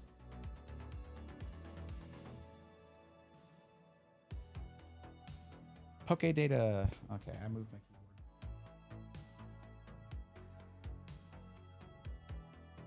keyboard. Okay. Astral Radiance. Let's take a look. I'll remember.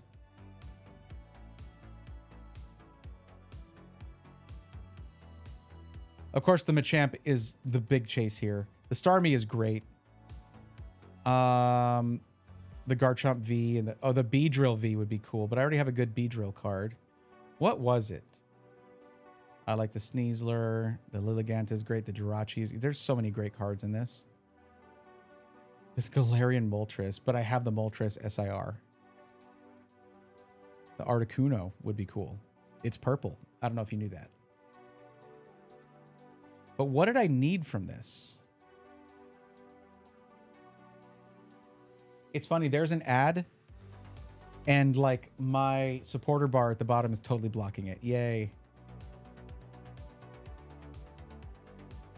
Oh, this is like the Calyrex one that I got, but like it's got a trainer in there. Same here.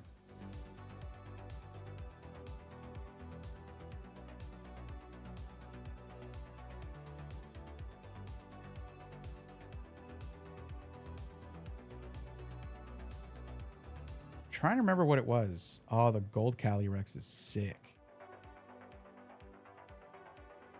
That would be really dope. Because I just got that like Calyrex box. So it would be a bit silly to get that, but I'd take it. It would be an upgrade in my mind. It looks cooler. Yo, what's up, Braxton? Welcome. How are you? Oh, Cleavor is one that I need. I need Cleavor. That would be insane to get. I do need Cleavor. That's a Pokemon I am missing. The V-Star Darkrai is pretty dope.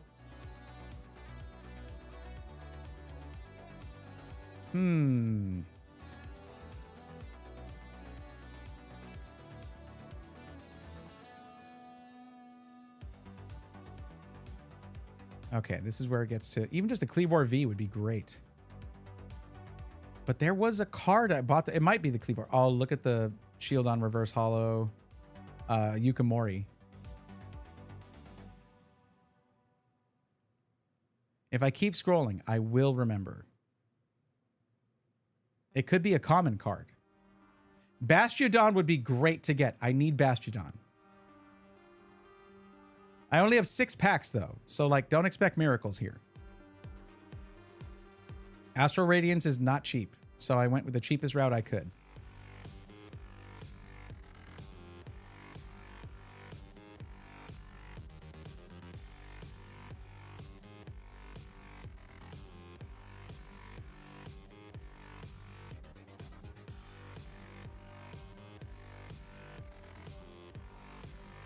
I don't know. I don't know what it was specifically that spurred me on to. It might have been Cleavor that made me want to get it. And Bastiodon. Because basically what I do now is I'll like look through the not caught lists and I'll be like, okay, where can I get this? Where can I get this? Oh, Astral Radiance. Okay, let me get a few packs of that. We'll see if we pull it.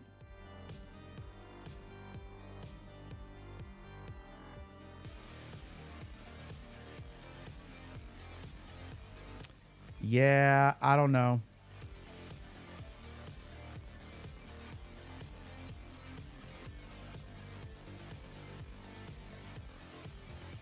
Do I have Cranidos? Maybe.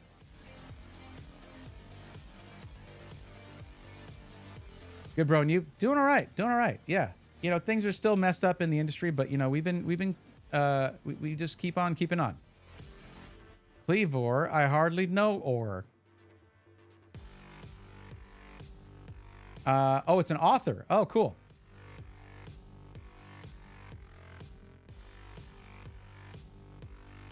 Love me some yellow borders. I'm on the fence about yellow borders. Like there's certain cards where it's like, oh, this is iconic, you know? But okay. Well, I think I'm done scrolling through this. I have a couple that I can list off as these are ones we're looking for. But it helps me to go through and see what Pokemon I just don't have. So if I pull it, I know immediately. Let's see. Like, do I have Glameow?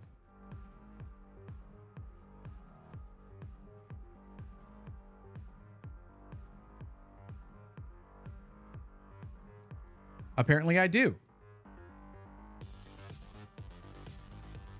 But like Bastiodon, I don't have.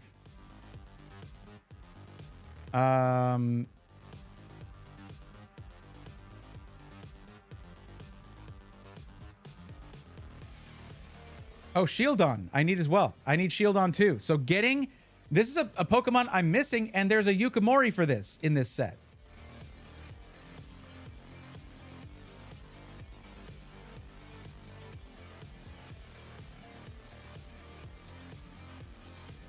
Some of these are pretty rough. Like, there's not a lot of cards for some of these. Iron Hands! I should have gotten you, not you, Illumise. Iron Hands I should have gotten from Paradox Rift, and I didn't, and that's so annoying. Yeah, Cranidos, I do need Cranidos. There's a lot of Pokemon. That's why I got Astral Radiance. There's a lot of Pokemon in this set that I need.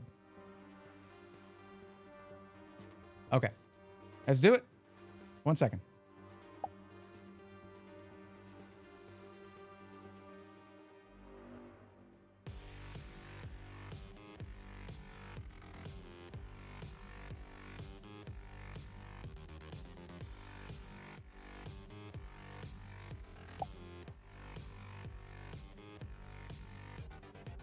It's really funny because if you check the total listings, there are some gens where you're really missing like the most random of Pokemon to complete them. That's the problem. They're not like really popular Pokemon.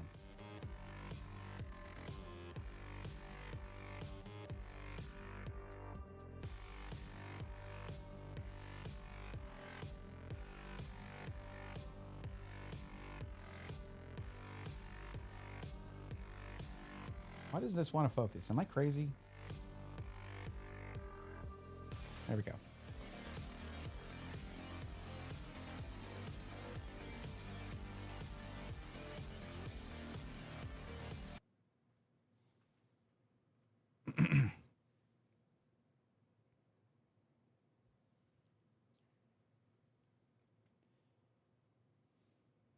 As we're getting farther along let me get this closer to me a little bit. Okay. As we're getting farther along in terms of the journey to complete the Pokedex, the most rad Pokedex ever, well, we're getting to some Pokemon that are a little harder to find. So I have to look at some older sets. Like, we're getting to some Pokemon that are a little harder to find. So we have to look at some older sets, like Astral Radiance. ×2. 3-pack blisters, 2 of them, so 6 packs. And we've got quite a few Pokemon that we need from this set. Shieldon, Basculegion. No, not Basculegion. Actually, we do need Basculegion, but it's not in here, I think. Okay. Like, we need Cranidos and Cleavor and Pokemon like that. So maybe we'll get lucky and we'll get them in here. Let's find out by opening the first one. Also, if you really like coins, really nice Eevee coin and Charizard coins in here. Large, XL coins. So very cool. All right. Let's see what we can get. I mean, I have realized that you can't feel like there's a guarantee that you're going to get the Pokemon you're looking for. It's obvious, right? But like, we might have to get more of these. These were, I think, about $35 a blister pack. So not inexpensive, but not the most expensive of like the Sword and Shield packs out there. So there we go. Nice Eevee coin here. It looks a little scuffed though. I don't know how that happened. Like, how did that happen? Is that like detail on the Eevee? I don't know. Here, I'll zoom in. That looks like scuffing on it, unfortunately. Oh, well, that's fine. But okay, let's start with the first 3 packs and see what we get. Looks like we got Palkia, Dialga, and Hisuian Decidueye. Let's start with Decidueye here. Why not?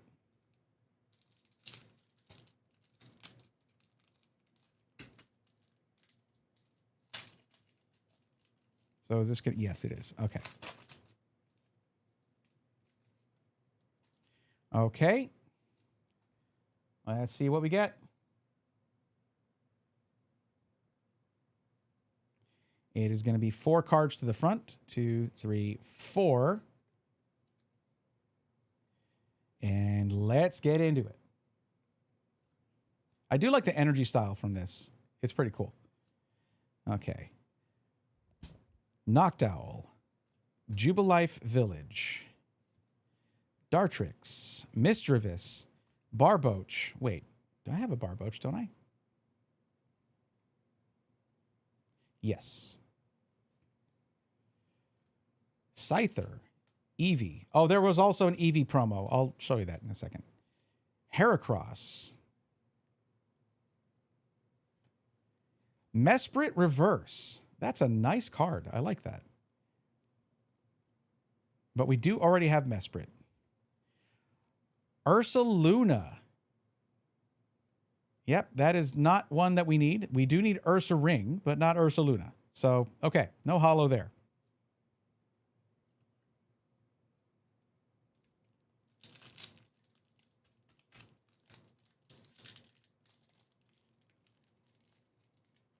Are you on your way to buy that surprisingly affordable private jet? I am not. I am streaming from my house. Hi. What's up, Rutu? Okay, pack number 2. 1, 2, 3, 4. This is the Dialga pack. Not that that matters, I think. I don't know, actually. Probably not. What is a wait and see turbo? You can use the card only if you go second and during your first turn. Huh? Search your deck for a basic. You better be lucky to pull that, I guess. Duat. Jubilife Village again. Okay. Scyther. Stantler. I do have Stantler, so not a new card there. Hoot Hoot. You killed one of my Pokemon in my Nuzlocke. I did my first Nuzlocke ever, and I'm barely started in it. It's pretty rough. Kricketot. You're going to have to give me some patience here. For a lot of these, I'm going to go and double check that I have it already. And I do have Kricketot. Okay. Rowlet Reverse. And Basculegion. This is a new catch for the Pokedex. Nice. In pack number 2, our first new catch. You'll love to see that. And this is our 3rd pack. So it's going. It's going. I don't know. We'll see.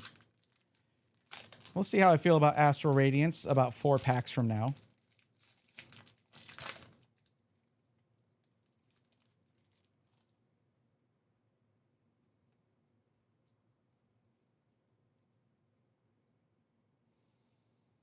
Okay. Gutsy Pickaxe. Duat. Yanmega. Eevee. Heracross. Mantine. I have a Mantine, don't I? I think I do, yeah. Yeah, no. I need Mantike, which is a rarer card. Hisuian Quillfish. Basculin. Pretty sure I don't need Basculin. Yeah, I don't. Perugly, reverse. And Vespiquen. This is another new catch. This is a big one. Because with this, I believe we are... Let me check. We are done with the letter V. That is all letter V Pokemon caught with this Vespiquen. Nice. I don't know why I put Basculin there. I don't need it. Okay, that's 2 pretty big catches there from the first 3-pack blister. And this is the, by the way, the Eevee promo that came with it. Really nice holo rare Eevee holo promo. However, not super flat, but still very cute.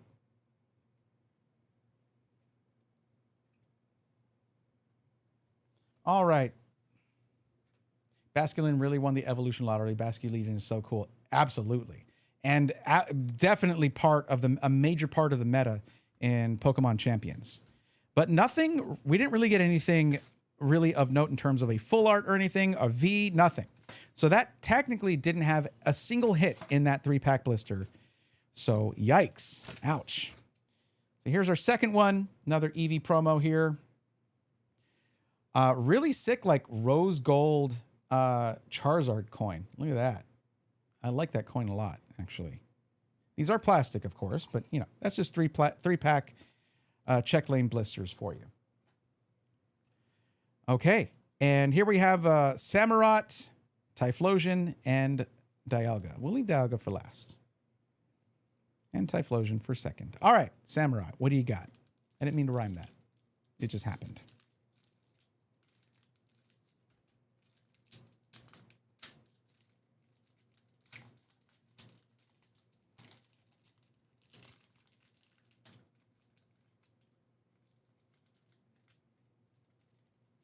I forget whether the code card is a spoiler with these, so I just don't show it. 1, 2, 3, 4.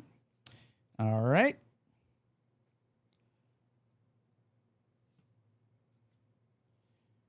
Let me double check my. Oops. Yeah, that's good. That's good. Okay. I'm not like, whoa, Dartrix. No, I was just checking focus. Okay. Dartrix. Driftblim. I am going to be checking a lot. I have Driftblim. I'm sure I have Driftblim. Yes. Okay. Dark Patch. Hisuian Quillfish. Hisuian Basculin. Poochyena. Glameow. Not to be confused with ShamWow. Glameow. All right. Yanma 1/2. Heracross Reverse. That's probably an upgrade for Heracross. Maybe. I think I have an EX, actually. And Hisuian Braviary. So, yeah. Okay. Nothing crazy. This is not going that well. I'll be honest. Although getting too hard to find. Vespiquen is not a Pokemon that I have found to be easy, obviously, because I haven't found it yet until tonight, but it's not in a lot of sets from what I've seen. So, happy to see that.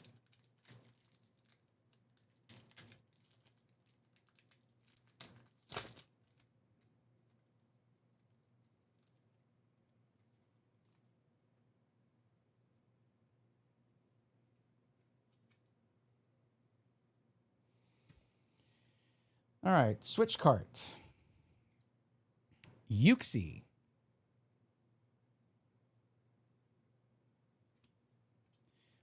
Hisuian Overquill. Pawniard. Eevee. Heracross. Teddy Ursa. Yeah, I know I have Teddy Ursa. Mantine. Uxie Reverse. And Hisuian Sneasler V. I believe that's the alt art. Oh, snap. We got something pretty good here. Oh, man. Hold on. I had a Sneasler already? Okay, well, this is going to be a massive upgrade for it. That's so sick. Look at that. It's climbing up to the little Sneasels up there or whatever. Yeah, sorry. That's really nice. Oh, it's beautiful. That is a beautiful card. Okay, that's a good hit. I like that. Yeah, I guess I do have Sneasler already. Well, this is going to be an upgrade for whatever I've got.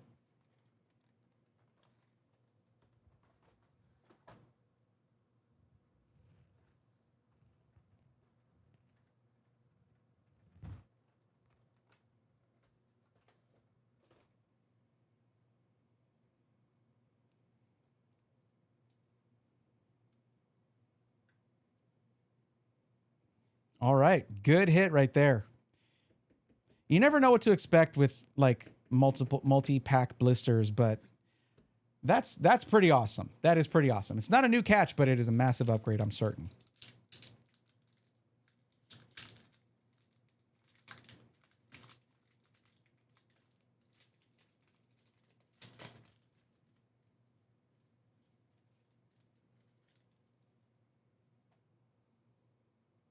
All right, last pack.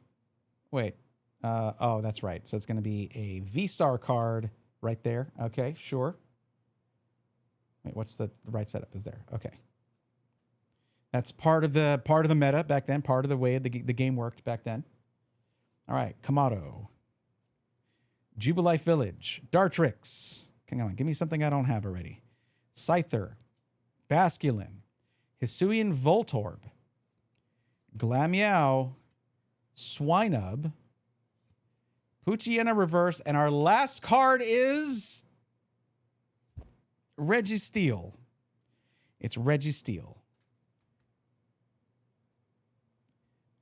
Which we did not need. So, okay, there you go. So we got 2 new catches and absolutely a massive upgrade here for Sneasler.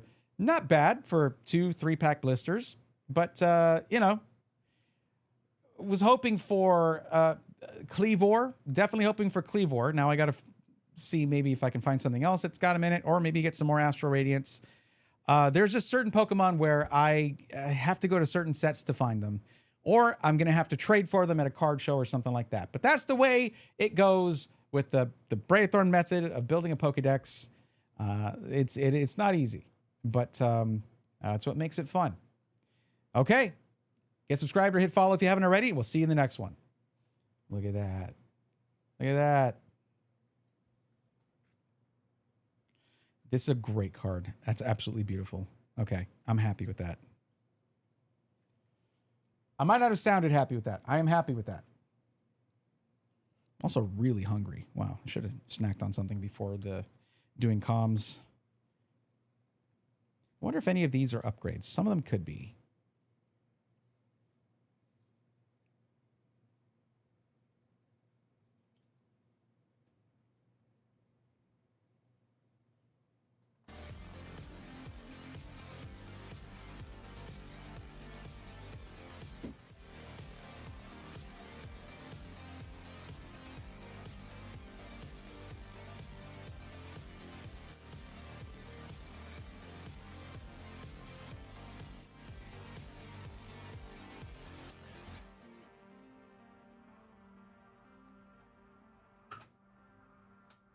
It's funny because I had almost gotten caught up with the Pokedex. The only thing I had not done yet was the Paradox Rift ETB. So I need to go in and do that because some of these might not be new. No, yeah, I don't think there was any of those in Paradox Rift. But hey, there you go.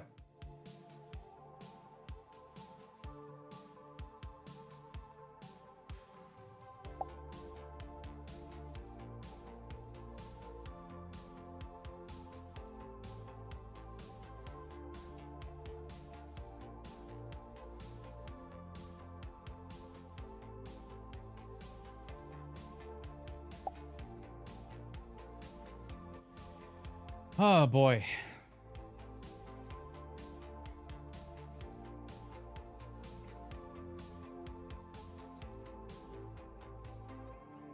Time is it? 11:08. Okay.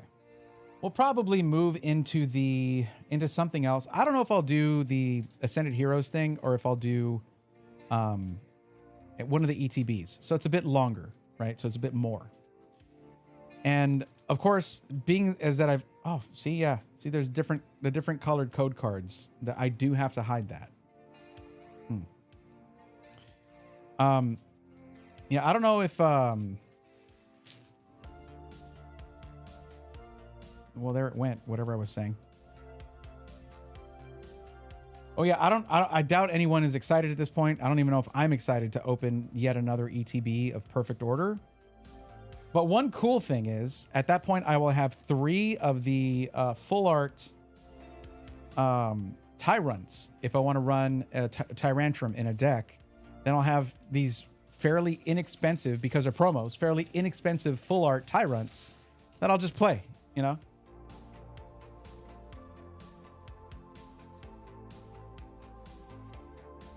There should be 8 here, right? 1, 2, 3, 4, 5, 6, 7, 8. Okay.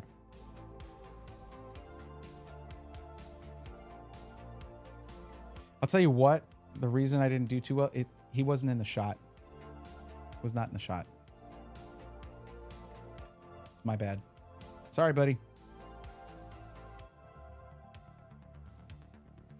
So yeah, that right there, that's 2 more Pokemon that I didn't have yet. And this isn't completely caught up yet because I know I got a Spinda. And I guess that was probably in Paradox Rift. Is it? Let me see. This is the Paradox Rift stack right here, I believe. Yes. Yes. And there's Spinda. There we go. Man, this Loudred card was crazy. This thing is bananas. What else did I get out of this? Just the Iron Bundle promo is really cool. In a way, I kind of like it when the Pokemon itself is like kind of small in the artwork. Got the Garchomp EX with that white background. Absolutely dope card. And probably my favorite of the bunch is the Snorunt. This super cute Snorunt is so good. I mean, I also got an Armarouge Ultra Rare, but I mean, I have that one already in my Armarouge spot, so it was a promo from an Armarouge box, I think. Yeah. But no, it's just, I do try to make the time to keep up with all of the stuff that I open, get it in the Pokédex as soon as possible. There was a while where I would go like a couple weeks not doing it, and I'd be like, oh my God, this is going to take me all day.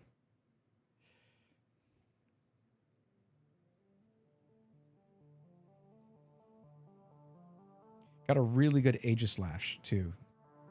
That one Aegislash card is really nice. But whenever it's like, oh, we got this dupe, there's all these dupes, it's good actually, because I do need to, I needed after the card show to restock my trade binder. So we're getting there. Oh, the early days. It was like 2 months ago tops. Yeah.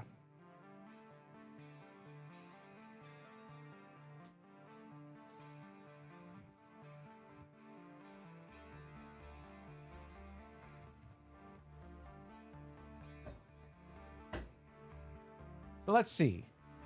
I think it's probably time for the Twilight Masquerade ETB. It's just, what if we get an Ascended Heroes God Pack? I do have more stuff coming in. I'm not too worried about going through too many things. Like the Ascended Heroes box has like 5 packs in it. Followed you at the end of last year. Now we're almost at the halfway point of the year. Don't tell me that. I'm so behind on things. Yeah, I definitely, and it's just a personal thing about me. I definitely have a problem of the worse an issue gets, like of course, like anybody, it's more stressful, but the less I know how to proceed, right? Like it's very difficult for me to look at a daunting task and break it down into like bite-sized completable things.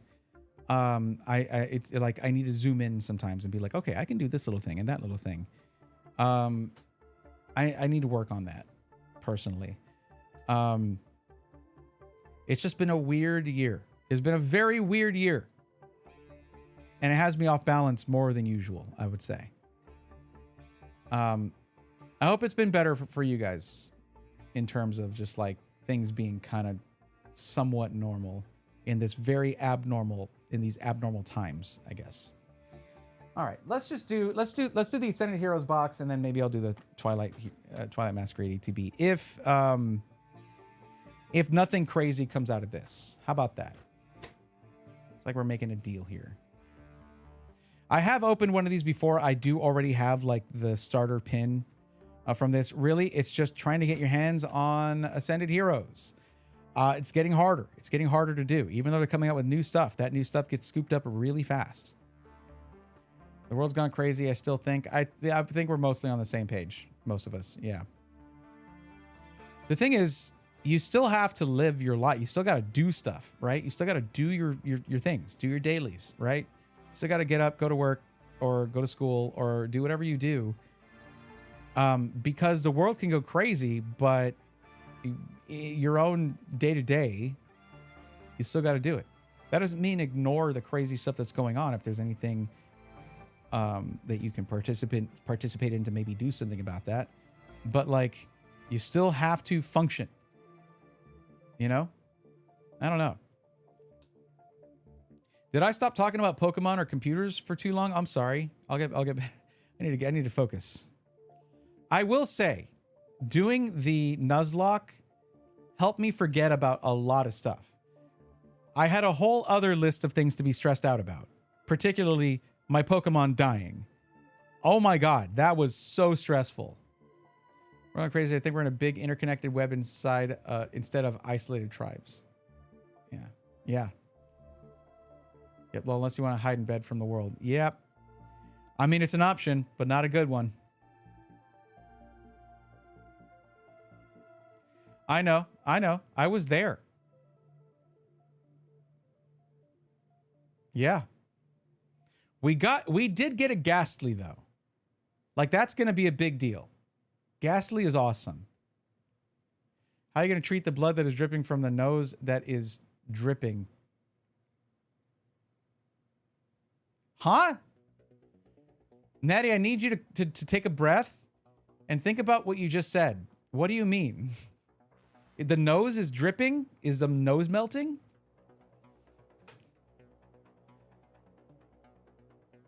Bray, do I need to show you the video again? Oh, was that in the video? Okay. That's right. I don't want to watch the video again. I'm too old for that to be funny to me. It was just like, I was just like, why is the audio quality so bad? I know it's part of the joke. I don't like that part of the joke.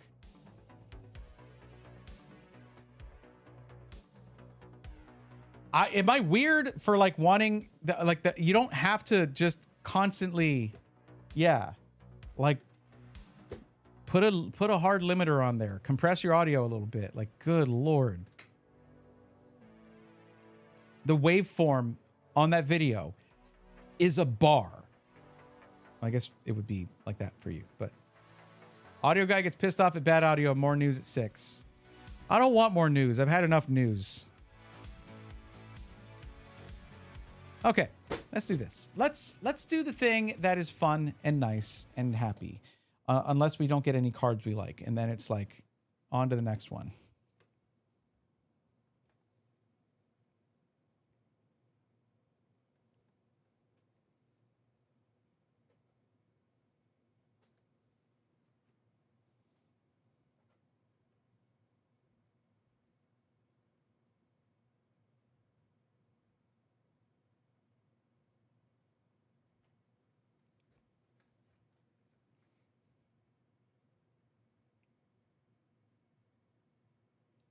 Okay. Audio guy pulls a shadowless Charizard. That's not in this. They don't have that in this. Could have gotten the classic, the Celebrations classic Charizard from the Celebrations ETB, but I chose not to, I guess. The Celebrations ETB was cool. There were some good hits in there. It's just, it wasn't. That's one of those you should have kept it sealed moments, I think. I probably should have kept that sealed. I just got too excited at the prospect of there being extra packs of the extra packs, because that's happened to people, I guess. But I'm not the people that happened to. That happened to people who are not me. I'm a different people from that people. Boy, I annoyed myself with that one. I'm sorry. All right. I want to get the Mega Dragonite EX and Ascended Heroes, lol. Me too. Maybe I'll do that right now. Honestly, what would be crazy? The Gengar SIR would be crazy. That thing is like $1,000 raw. It's crazy right now. The market for individual cards is crazy right now. There's an $800 Pikachu, maybe in this box. The Trikachu is such a good Pikachu card, but that's like 2 of my Black Zekrom EXs in value. 2. Yeah.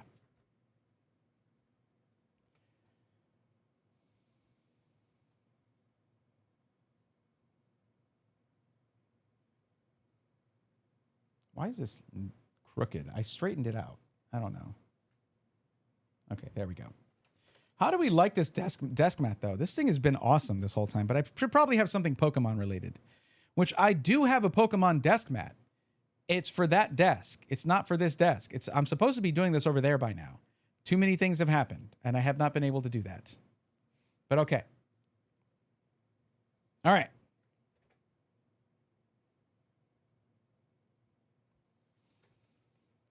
Hey, Pokemon Company, print more Ascended Heroes. Like a lot more. I know you're just right. You came out with more. We need more than that. But for right now, Ascended Heroes First Partners Deluxe Pin Collection. I've opened one of these before. So I've got the pin. I've got the promos. I want the 5 packs. So let's open it up and let's see what we get.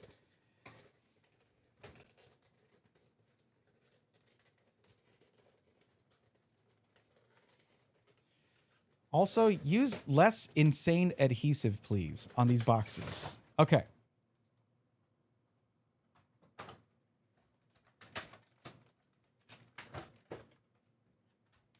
Promos. I've already shown these before. Yes. They're very cool. I do have one of these pins already, but another one isn't bad. Maybe that goes on my backpack or something. But okay, here are the packs.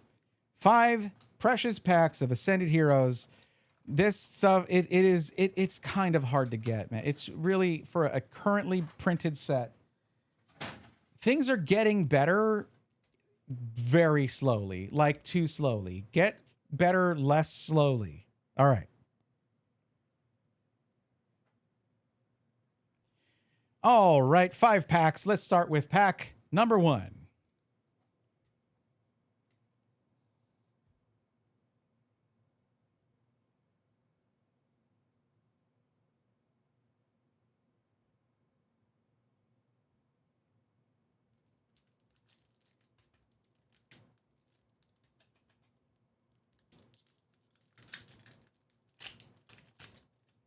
Okay, it's going to open that way. Sure.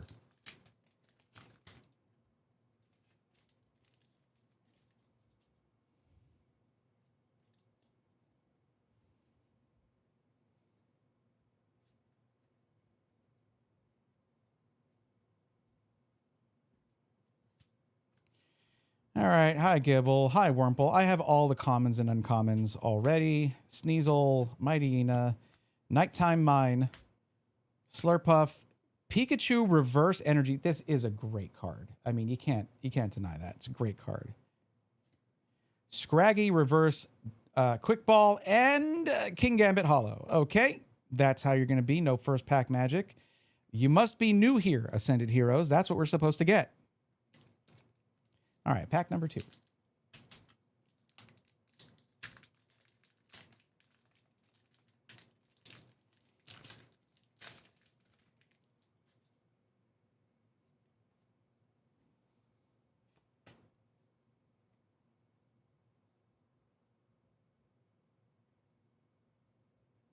I feel like I lost my focus here. Haha, my life in general. Okay. Okay. Oops. Sorry, Carcole. You deserve your moment to shine as well. Zigzagoon, Galarian Zigzagoon, Snorunt, Badoo, Drampa, Pangoro, Team Rocket's Factory, Hops Cramorant Reverse Energy, Bellsprout Reverse Pokeball, and Larry Staraptor Hollow Rare. Okay, we're on our 3rd pack. All right, Panther, you got it. Thanks for hanging out, as always. Oh, okay. All right. You're also getting timed out, so enjoy your listening, lurking, and not typing, where you weren't going to type anyway. Hey, at least you put a name in it this time, Natty. Good job. That's called character development.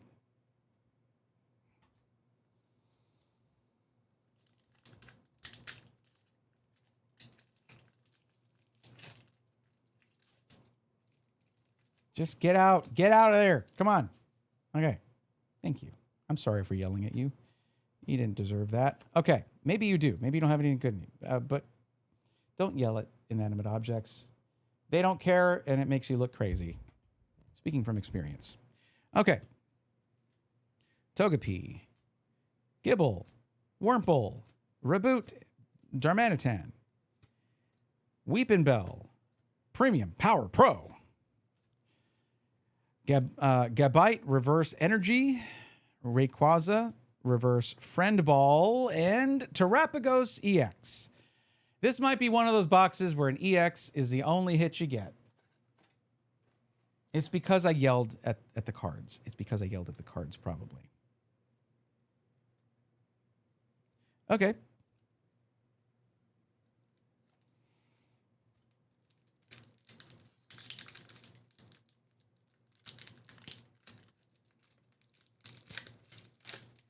It's kind of weird in the era of Mega Evolution to be getting Scarlet and Violet Legendary EX with Terra on it, which is part of the Scarlet and Violet meta.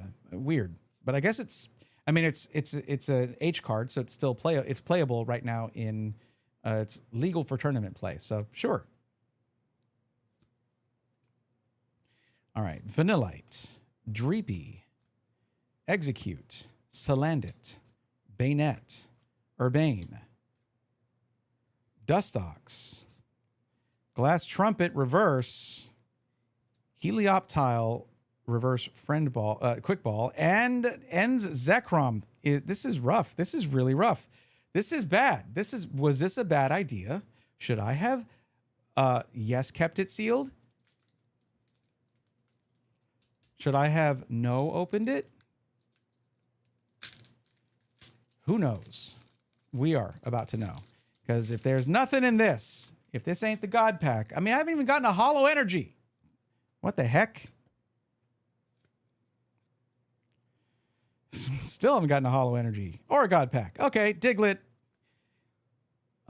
Tool Scrapper, Psyduck, Iono's Wattrel, Dustox, Pangoro, Team Rocket's Transceiver, Iris's Fighting Spirit Reverse, Chikorita Reverse Friend Ball, and Monkey Dory Hollow.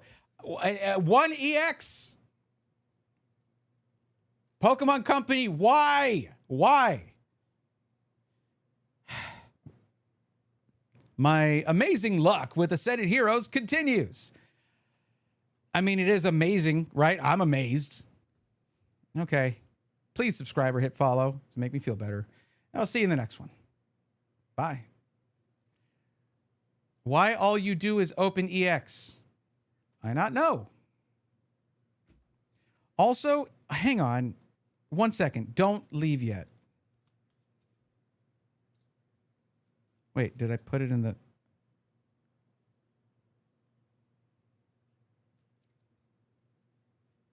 Where is it? I think I put it in the Pokemon pile, even though yeah, there. Okay.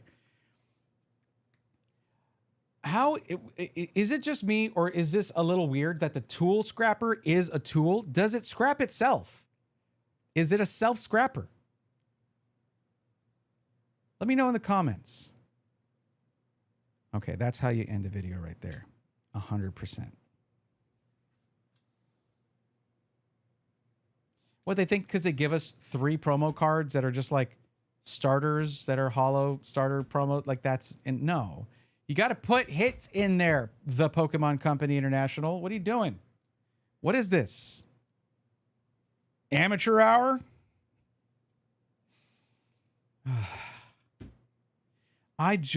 Whatever luck I have in other things, it does not apply to Ascended Heroes. And that makes me sad because some of the best cards ever made are in Ascended Heroes. I want them. I want them to be mine. Every tool is a tool scrapper if you hit another tool with it hard enough.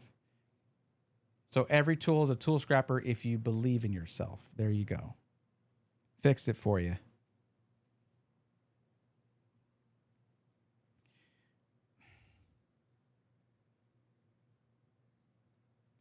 Yeah, that was rough. Okay.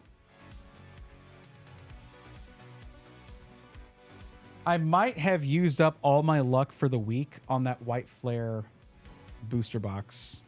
The Japanese white flare. I might have done that. It can happen. I guess.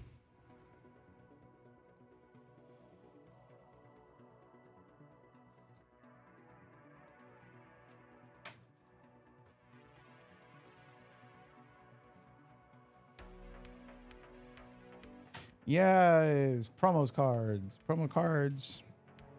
I guess. I already got these before.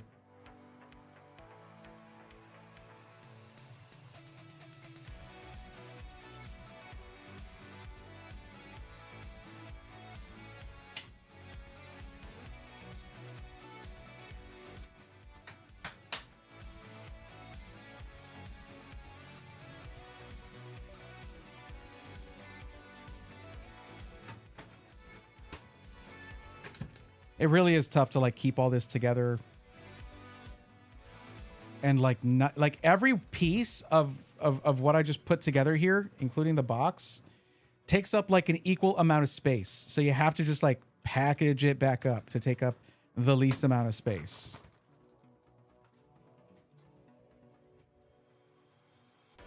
And it doesn't want to go back together, by the way, just in case you were wondering that. It's a good question, and I appreciate you asking. But yeah, it doesn't want to go back together.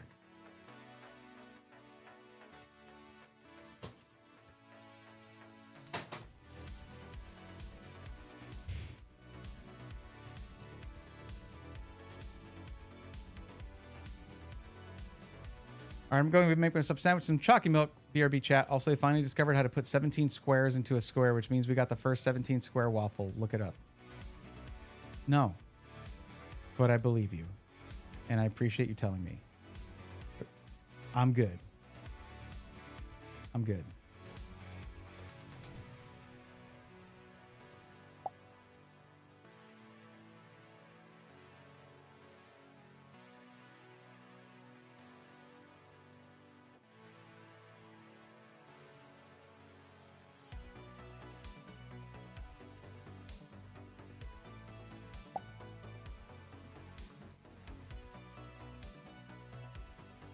Yeah, that could have gone better. It's okay. They always can, I guess. Like, y'all have to understand, like, the run of good luck that I've had. Like, think about Bonsly, right? Open an entire thing of, what was the set?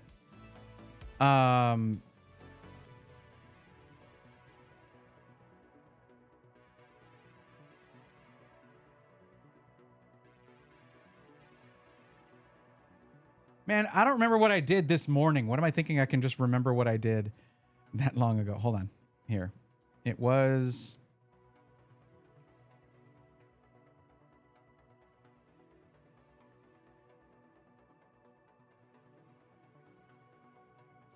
Yeah, it was a Shadow Rider and... No. Obsidian Flames. An entire ETB, 9 packs, didn't get that one common. And then I did the dumb Walmart 20 card thing, and it was there. Okay? Like, wow. And then getting Cub Fu in the last pack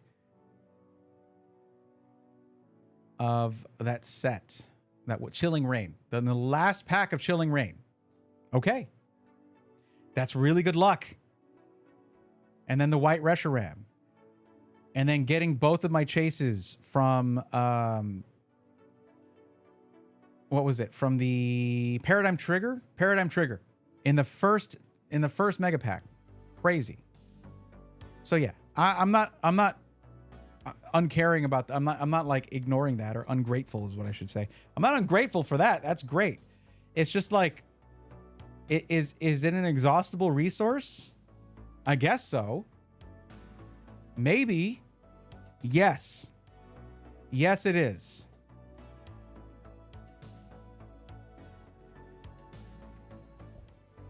Have I gotten even one SIR from Ascended Heroes? I don't think I've gotten one SIR. There's like 30 SIRs in that set.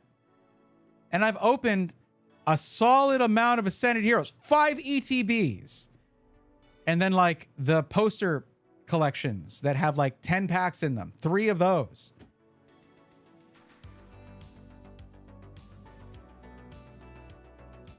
I'm like, the pull rates in Ascended Heroes needs to get good because it has been bad. So it needs to get good. It sucks. Descended zeros, whatever. That's what it's called, because I'm not the only one. All right. I'm not the one. Everyone else too.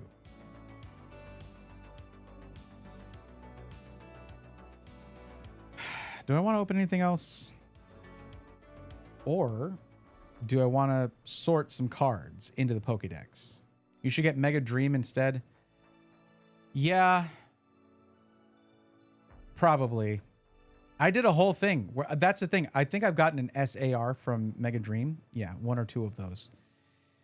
Like, I did a whole thing where I was comparing an ETB for like $140, $135, whatever those cost right now, to a Mega Dream box. And I was like, this is why you buy this instead, by the way. The problem is I also want the cards for decks too. So like, there's some pretty good ones in what I just pulled. There's some okay ones there. Not terrible, but like, I don't know, man. I don't know. I'm sorry about like venting about first world problems. Oh no, all the Pokemon stuff I've been able to buy and open hasn't had the exact things I wanted in this random chance hobby. Yeah, obviously.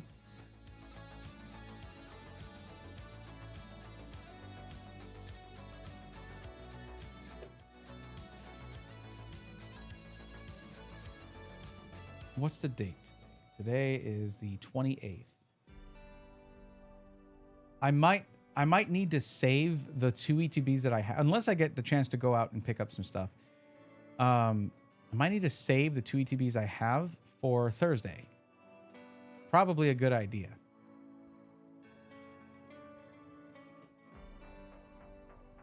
Okay. Yeah, maybe. So what I have though on the way, Shanala, is let me see here real quick. Let me get to it.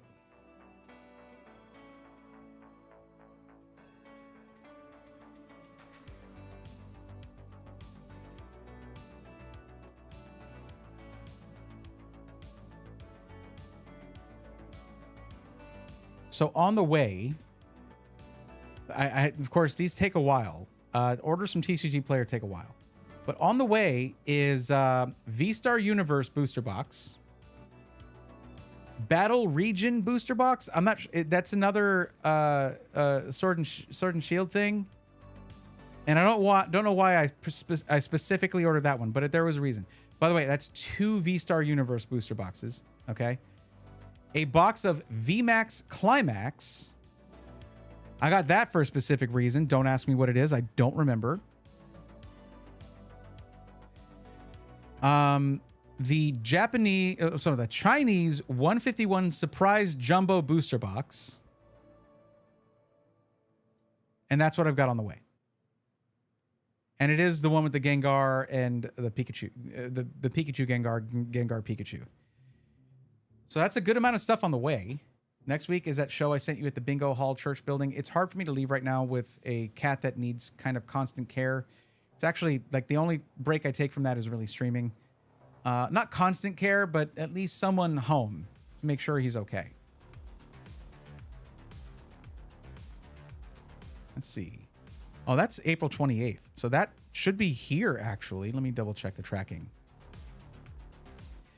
Oh, it's in my mailbox. So I've got that for Thursday. Nice. That's a Japanese surprise jumbo booster box. May 4th for the VMAX Climax booster box. And May 7th for V-Star Universe and Battle Region. That's a little while out still. Those got delayed. So I probably do need to go out and get some stuff. I should save what I have. I've opened a good amount already tonight. It's fine. Sky the Cow, welcome. How are you?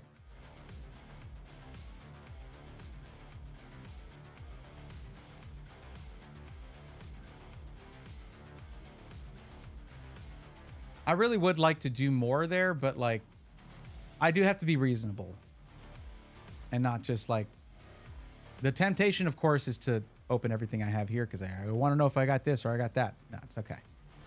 I got to relax a little bit.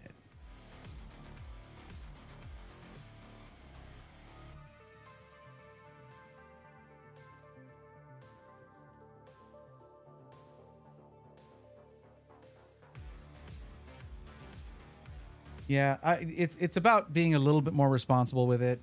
I mean, heck, we did. This was okay. I say that, and then I buy this. Like, come on, that's just silly. This is silly. If I really did want, if I wanted to cross over my content, the Natty's idea would be great. Try to fit a PC into this, but y'all don't. It's so hard to do that. It's really hard to do that because like ITX, sure, GPU, okay, power supply, SFX, okay, airflow, I gotta cut into this thing. That's a tall order. These are not common. These are not common at all.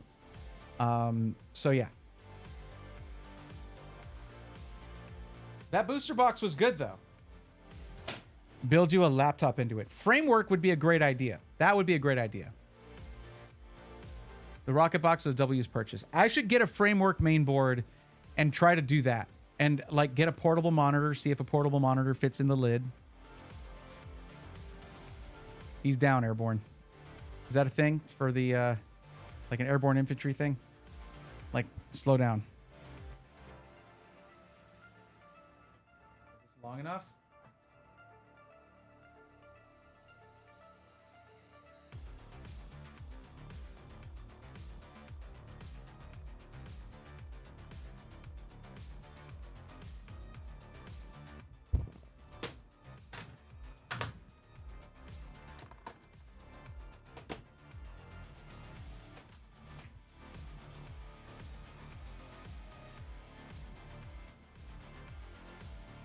That could work. So I get a framework main board. That should fit in here. The only problem is, well, actually, I could just put the framework main board behind the monitor. The problem is there's things like this that's built into here. And the framework main board would go, it's wide enough to go across this whole thing. And this is like solidly built into here. So I would have some thinking to do. Not my strong suit.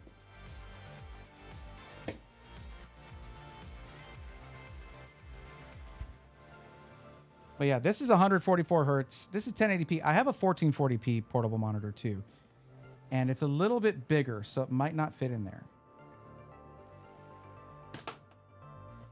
This thing really wants to stay open when you open it.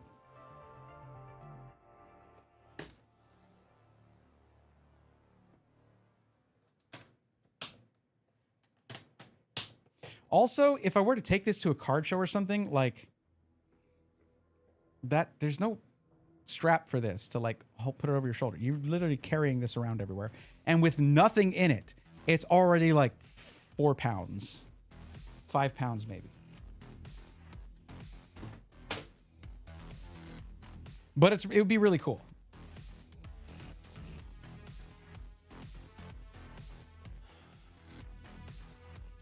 GMK Tech Nook Box G5 would fit, but it's just an N97 CPU. Ah, yeah.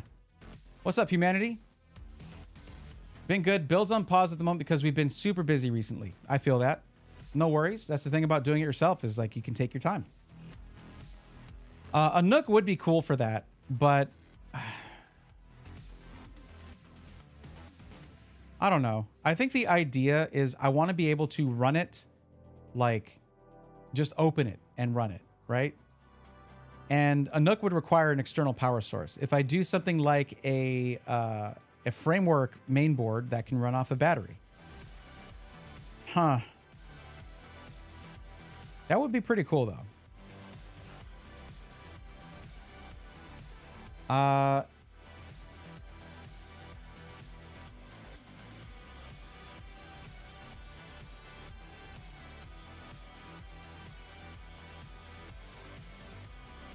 Okay, hold on a second.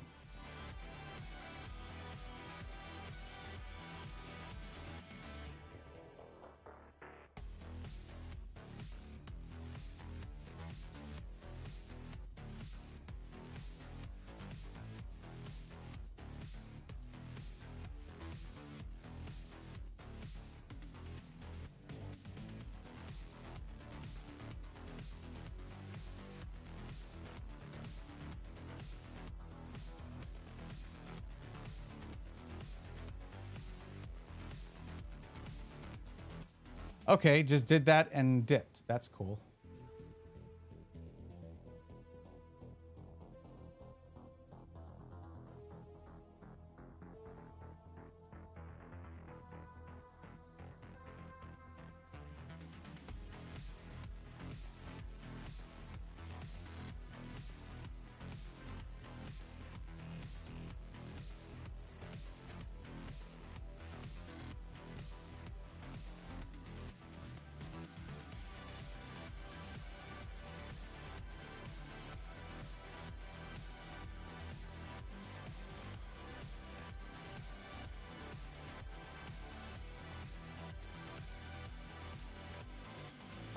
Why is this not easier to do?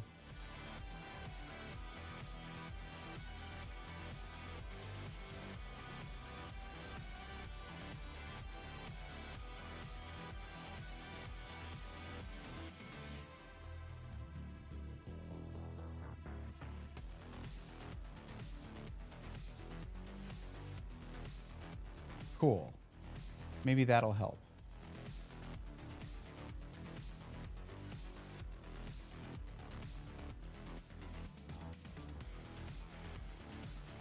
When did, like, Twitch just stop caring what usernames say?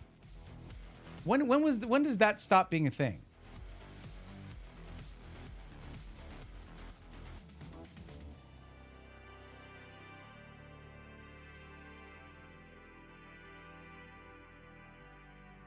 I can see why they did it that way.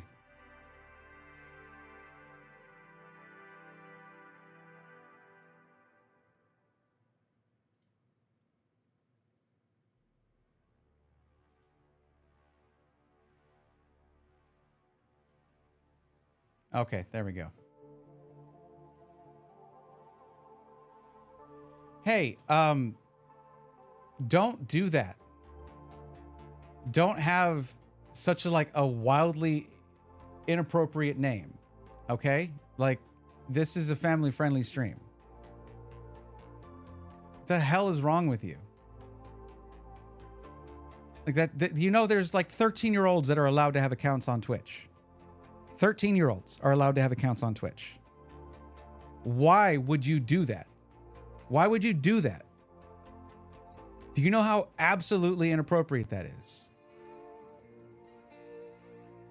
Like, what needs to happen for you to understand why that's not okay on a public in a public place that is like there where there's teens just are allowed to be here, and some will lie about being 13, so there could be kids here. That's not welcome here, and I can tell you I'm not the only streamer that would feel that way. So yeah.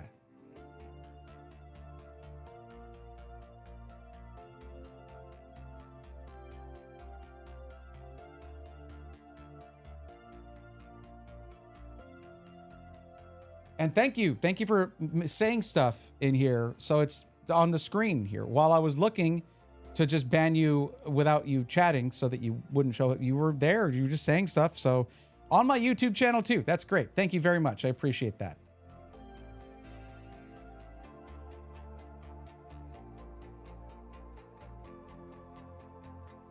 Okay, I'm gonna go ahead and time out Natty then, because of the retaliatory timeout there. Okay, there you go. So yeah, Astralis, yeah, 100%. So yeah, I mean, there are communities here where there's streamers who you know, have younger fans. There's younger streamers too. You can start streaming when you're a teenager. So like, why would you think that's all right? Is that your goal? Perhaps is that what you're after? because that's actually sick. So maybe don't do that. Okay. All right. I'm not the type to yuck somebody's yum. All right. Sure. But some things should be, you know, there's a limit to what you just put out in front of everybody. Cool.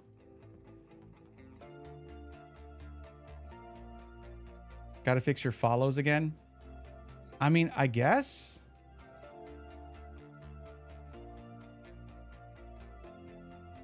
A framework in the case would be sweet. Agreed. 100% agreed. It kind of solves all the issues that I would probably have. Oh, thank you, Wolf. I appreciate it. Thank you very much. Thank you. I don't want to take that feature off of my overlay, but I might have to at some point.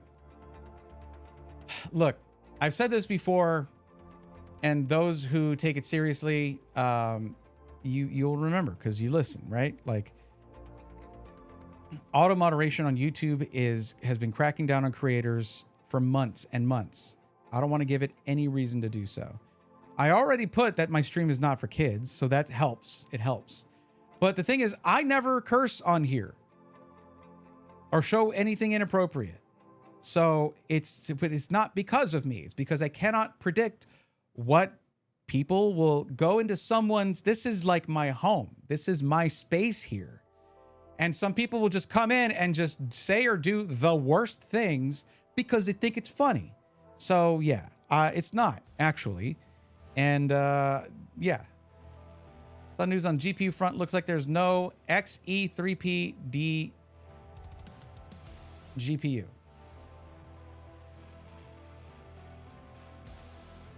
I mean, it's all, look, it's Luffy, welcome. What's up?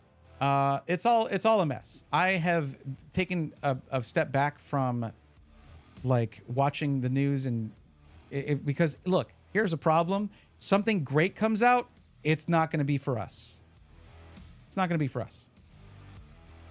It's going to be for billionaire tech companies and startups with billionaires backing them and stuff like that. Just or millionaires or whatever.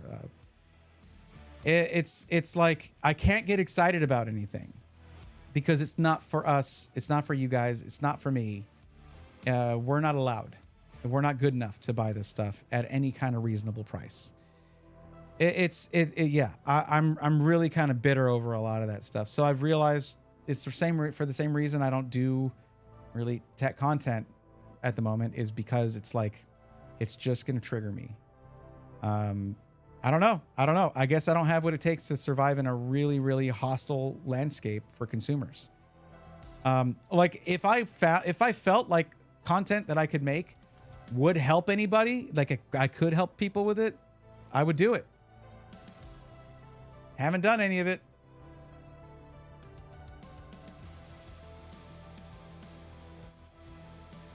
Pretty frustrating.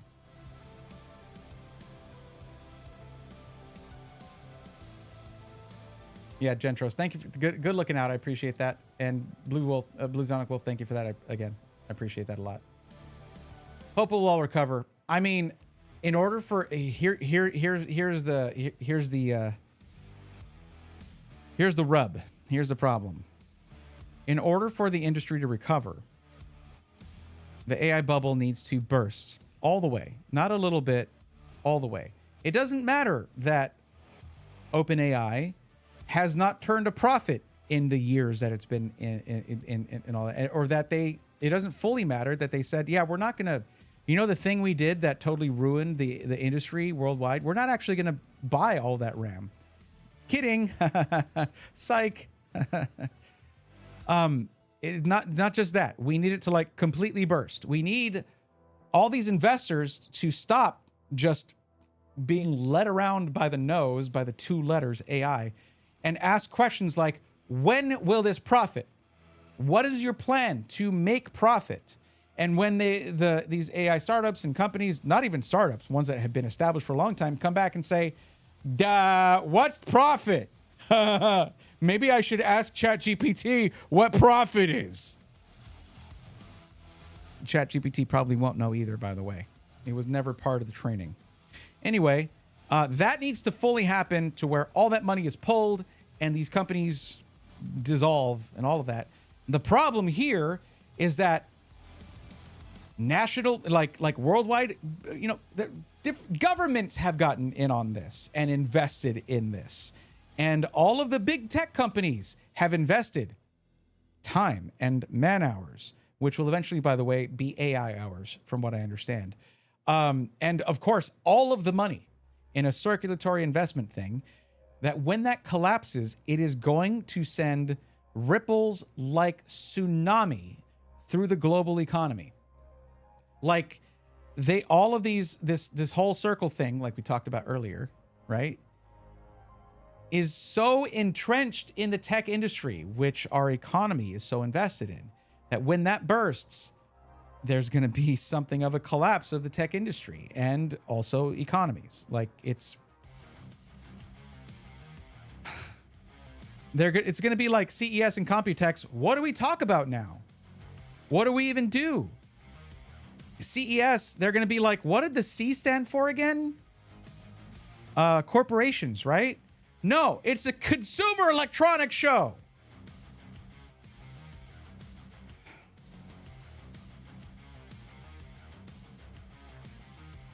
They did, but newer, I meant. Yeah. Yeah. If Intel had released a dedicated GPU for consumers, it might have turned off.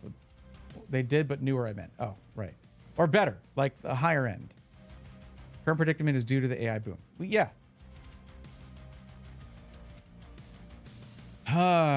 This is, yeah, again, unhealthy for me to really talk about. Like, but I got to, like, that's my job. It's my job.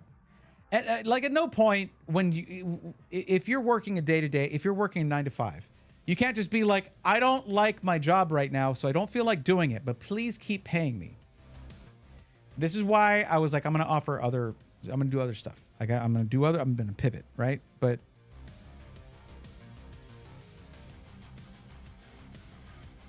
then like wars happen and stuff. And yeah, it's something, really something. Ooh, Bray, the AI speaker Solar is like $400 or $500 to buy one, and I about died laughing. Well, yeah, because the cost is kind of insane to do what they're doing. And imagine if there's AI involved, they have to do hosting. They have to have data center space for that and all of these things, and it's very expensive. And of course, hardware and everything. Like,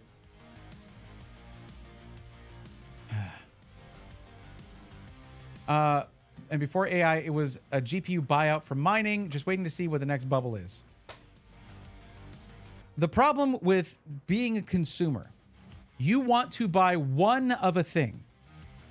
When you will be left behind is when many people want to buy many of the things at once, because companies will always prefer that. Corporations will always prefer that. They will get preferential treatment because their number is bigger than your number. And corporations, the thing they are the best at is completely forgetting the consumers, the customers who got them to where they are, to where they can make those kinds of sales or purchases. The current corporate culture is not conducive to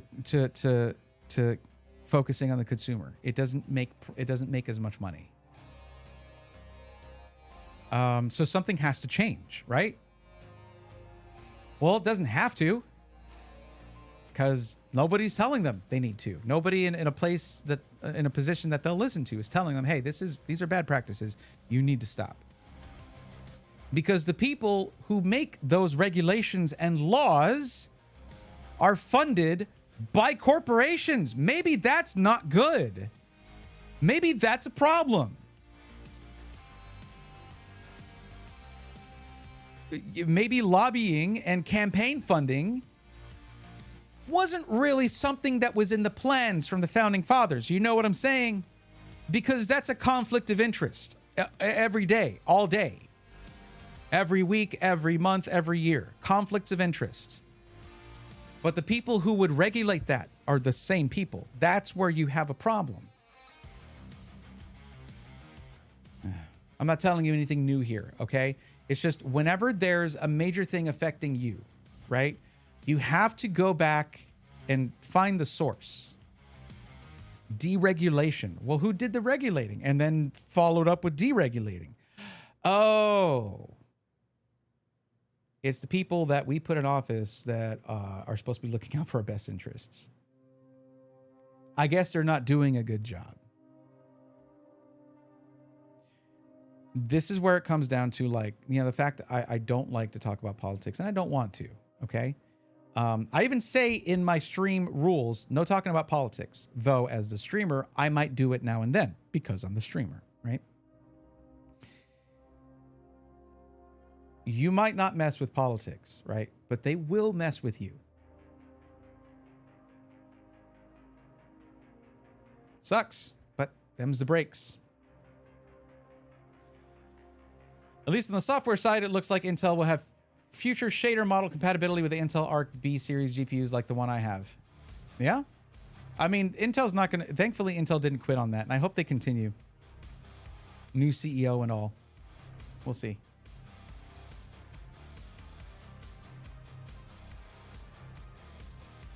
Yeah, I don't... I'm really not trying to...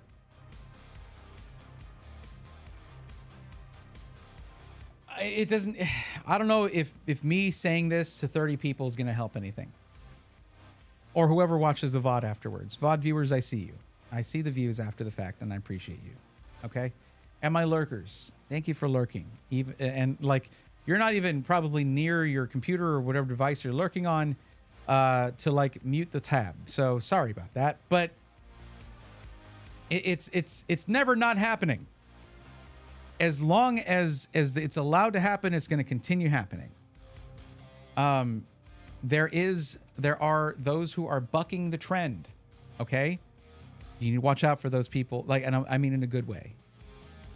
Who are like, hey, I'm not funded by that. By the way, hey, hi, look at me. That means they have less money to put that message in front of you and say, I'm not one of those. And like, I'm transparent. Here's my funding. It's mostly you guys funding me. Thank you for that. That's what to watch out for. That, I mean, in a good way. Like, look for that. Find that. Vote for that. If there's a little tiny thing that the policy, whatever, that you don't agree with, understand the core problem with right now is this funding thing. Super PACs, campaign funding, lobbying, also things like gifts, you know, RVs for Supreme Court justices, fun things like that, you know, those kinds of things. That's actually illegal, but it's happening anyway.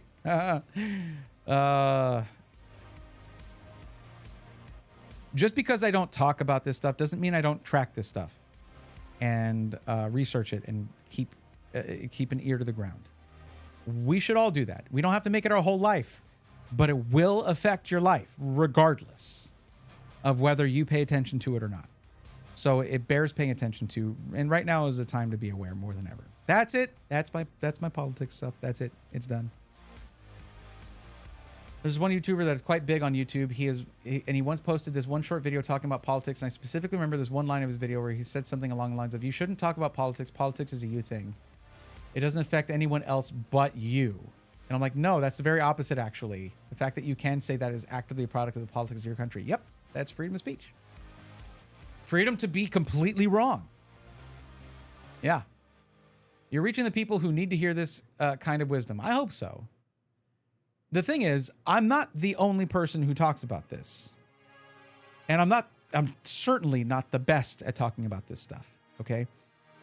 I spent a long time learning to articulate my thoughts. That's what you're experiencing right there. That doesn't mean I am the most educated person when it comes to politics. Not at all. And I also want you to do something. This is the last thing I'll say on this, okay? Let's stop the music for a second, okay? Remember, of course, I welcome everybody here, regardless of your background or your beliefs, as long as you're not harming others and you generally don't try to harm others, okay? Whether it's with whatever, okay? I want a safe space for everybody.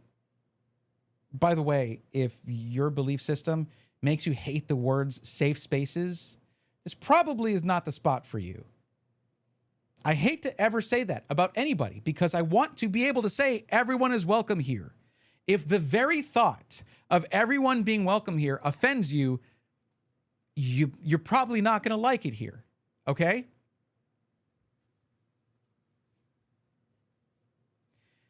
Because, I mean, everyone has the right to go somewhere and be comfortable there.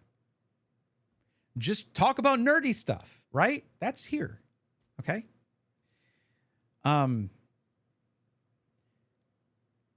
Whatever, I said this before, they try to convince you it's left versus right, but it's really top versus bottom. And the top is winning because they're succeeding at that. Okay? If I say something you disagree with and you immediately hate me, instead of just saying, let's have discourse, let's discuss this, right?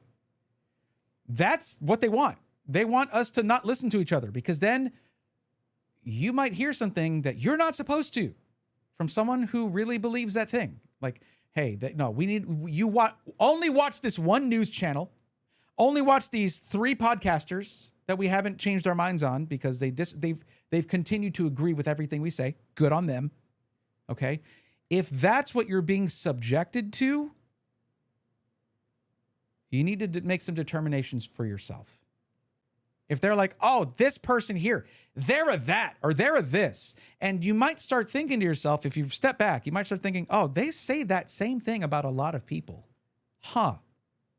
Like they go right to it.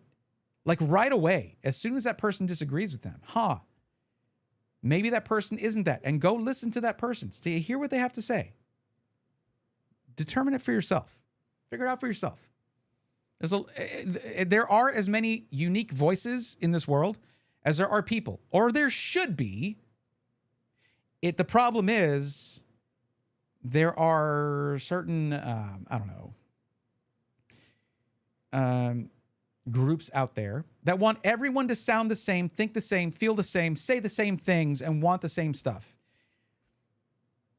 Maybe they want everyone to look the same in a certain, I don't know. Maybe. And that doesn't make sense to me. Yeah. Doesn't make sense to me. The individuality of individuals is the most beautiful thing about people. Okay? It's awesome. It is as in it fills me with awe when I see the nuances of a person, the differences, the outlooks.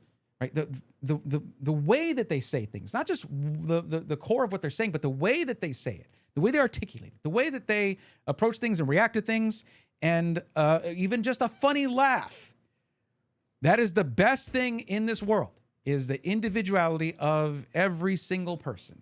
And when you try to stamp that out, when you don't like that, when you don't want that, why? Why ever would you want to remove what is beautiful in particular about our country, right? Like, man, that's like, I'm so confused by that. Like, oh, but this book says this. That's none of that person's business. And like, whatever you believe, that is your business.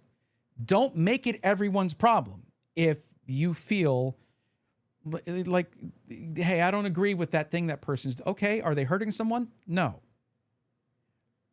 Did someone tell you that they're hurting someone and they're not actually? Well, yeah. Okay. Then that sucks. And that person sucks who made up stuff about someone. I'm being too vague, I know.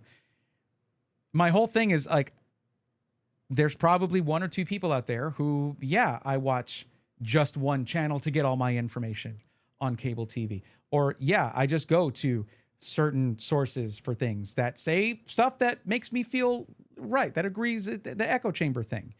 Echo chambers are a thing for a reason, because people are comfortable when they feel like, yes, everyone feels the way I do. But everyone feeling the way you do, there's no growth there. Okay? There's no difference there. There's nothing to learn if everyone is just echoing the same things.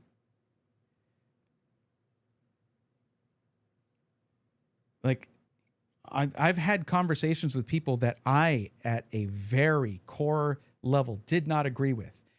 And we both respected and disagreed with each other, and we had the best conversations.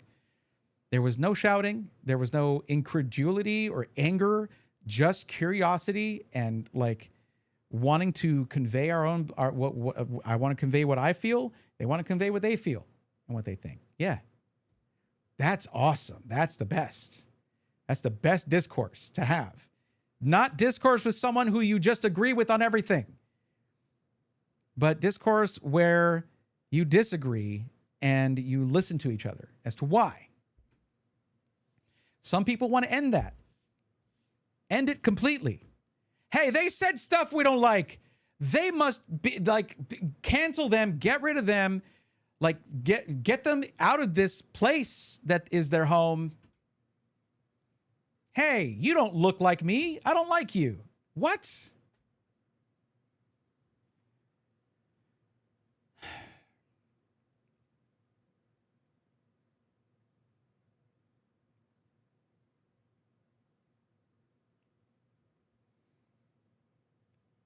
I don't know how those people were raised, but I was raised to respect others, to be nice to other people as a default.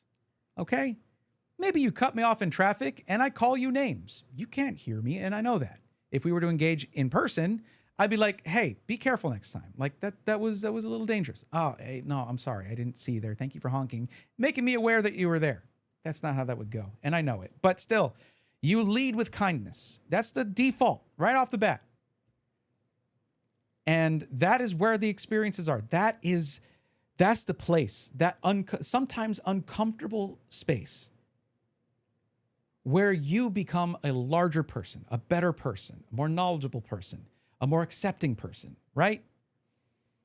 This is the guy that just talks about computers and Pokemon, by the way. But that doesn't mean that's all I am, right?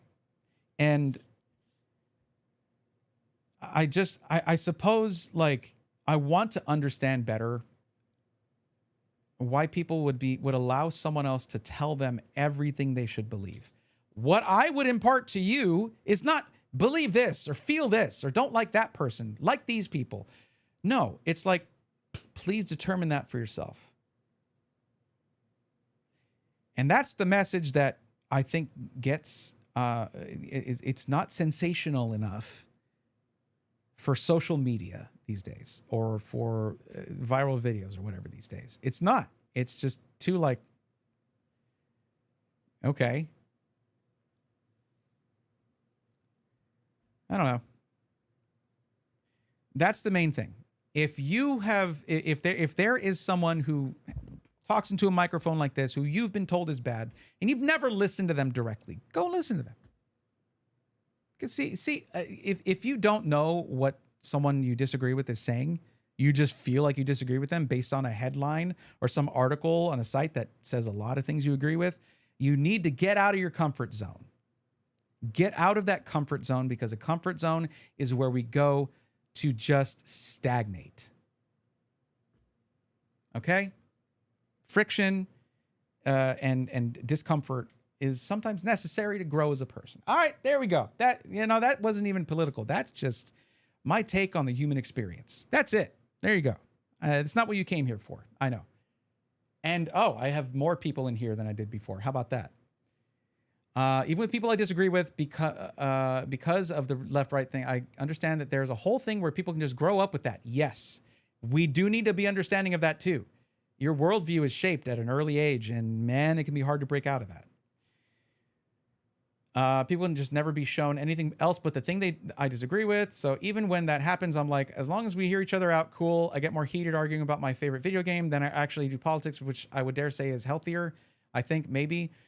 See, for me, where the cuts hurt the worst is with rights, human rights, right? Like, okay, all right, if this might upset you, but if this upsets you, I want you to understand that it doesn't say anything about me. It says something about you if this upsets you.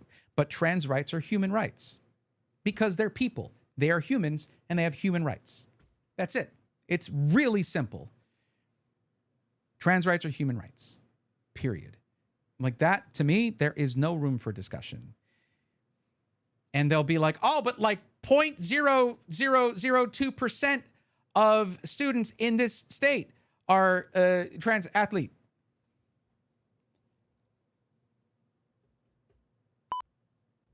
So what? What does that have to do with you? Nothing. But I don't like that, so their lives have to be affected. Take away their rights. I can't agree with you. I can't agree with you. It's none of your business. It is none of your business. You have no idea what their life is, what their life is like, has been like, what their experiences are. And if someone tells you, I am this, that's all you need to know. That is the end of the story. Do not disrespect them. They deserve respect like any other person does. Now, if that upset you, you've probably been told a whole lot of incorrect and misleading stuff about people that you might not understand. What I said was really simple. Exceedingly simple. If that upset you, you've probably only been getting your news from sources that would really, really like to convince you. And they do have, like, instead of, hey, don't look at what we're doing with your taxpayer dollars and don't look at what we're doing to Medicaid. Don't look at this. Instead, get angry. Get angry about this. Oh, you're so angry. Hey, they're not buying it. All right, we're starting a war. Okay, let's go. Oh boy, who knows when this is going to end? God, I hope they stop talking about them papers and stuff. Yeah. Whoever it is, however different they are from you, they're a person. It doesn't matter. It does not matter. However much you were taught to hate them, who they love is none of your business. That's the other side of this.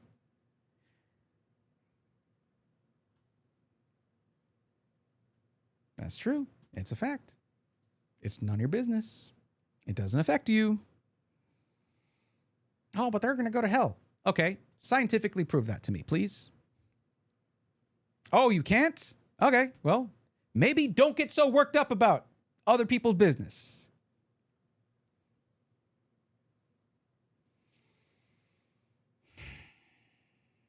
They want us yelling and screaming at each other so you don't get together and force them to actually fix problems. Or maybe stop causing them. That'd be great. Yeah.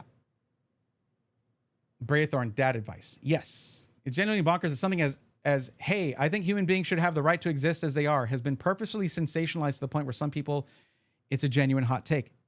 Did you think me saying humans are humans, they're people, is a hot take? If you feel that way, I just want for you to take a step back and be like, why do I feel like people aren't people if I disagree with them or if they're a little different from me? Where did I go wrong? That's a really basic concept. Who told me this and why am I still listening to them? Okay, well, anyways, that was fun. It was cathartic, actually. But okay, thank you. You know what? Thank you guys. Thank you for listening to all that rambling and ranting. This is stuff that weighs heavily on me. I don't know. I mean, maybe part of it is the fact that I am a cisgendered heterosexual male who is white and has a shaved head. And I am nothing like what people might think at a glance, okay? I'm a guy and I am a white guy and I have a shaved head. That's where the resemblance ends, okay? I'm sorry. But no, there's a little bit of worry there that someone might get the wrong idea about me and come up to me and say, "Hey, man, I want to think about the man." I'm like, back up for a second. That's not. I look. That's not me. I wish it wasn't you. Also, like, let's just be nice to other people, okay? Like, that's rule number one. Follow that rule. You're going to be a lot happier. You are. Kindness is reciprocal. Like, and not even with the other person needing to be kind to you. You feel good when you're nice to other people. Have you ever noticed that? When you're nice to other people, kind to other people, generous to other people, it feels good. In a way, it's a selfish act to be kind, to be generous. Have you ever given a present to someone and you're just so excited for them to open that present? You just want, it's just good feelings, like to the top, from your toes to the top of your coconut. Good feelings. Kindness works the same way. It's with strangers, with friends, with everybody. It really works the same way. In a way, it's kind of a selfish thing because, like, it feels so good. Like, it's one of the ways that sometimes I will deal with, like, things like depression thing. Like, when I'm depressed for a while, I just tried, let's do something nice for somebody. Let's do some nice things. Let's give a present to somebody. Let's say something nice to people. That's why a lot of people who have chronic depression are some of the kindest people in the world. It is therapeutic. So just do that. Even if it's for yourself, be kind to others. You will be a happier person. And that's awesome. Artist in a nutshell. Yeah, exactly. Humans. Yeah. Easier to smile than to frown, Chris says. I agree with that 100%. It was cathartic. Yeah, I agree with that. And thank you. You guys stuck around for it. Thank you so much. You're the best. You're the best. I honestly have a wonderful community, and y'all make me very happy. When I don't get to stream regularly, I actually miss it. So like whenever I'm on a trip or doing something like that, it makes me sad. So hang out with you guys makes me happy. Thank you for being here and being part of the community. Even my lurkers, I see y'all. And just knowing that you're there is a comfort to me. Thank you. So if you've just been hanging out and listening to the stream, I mean you. Thank you. It's very easy to feel washed up in a PC landscape like this. Like, I'm a washed up, like there's no content for me to make. I ain't got nothing. But it makes me feel a lot better just having you guys hang out. Even if you support silently, it means the world to me. Thank you. But let's go support somebody else. Let's bring the positive vibes to another streamer. Let's do that. I need food very badly right now. I don't know if that shows in how I was, like, going off there for a while.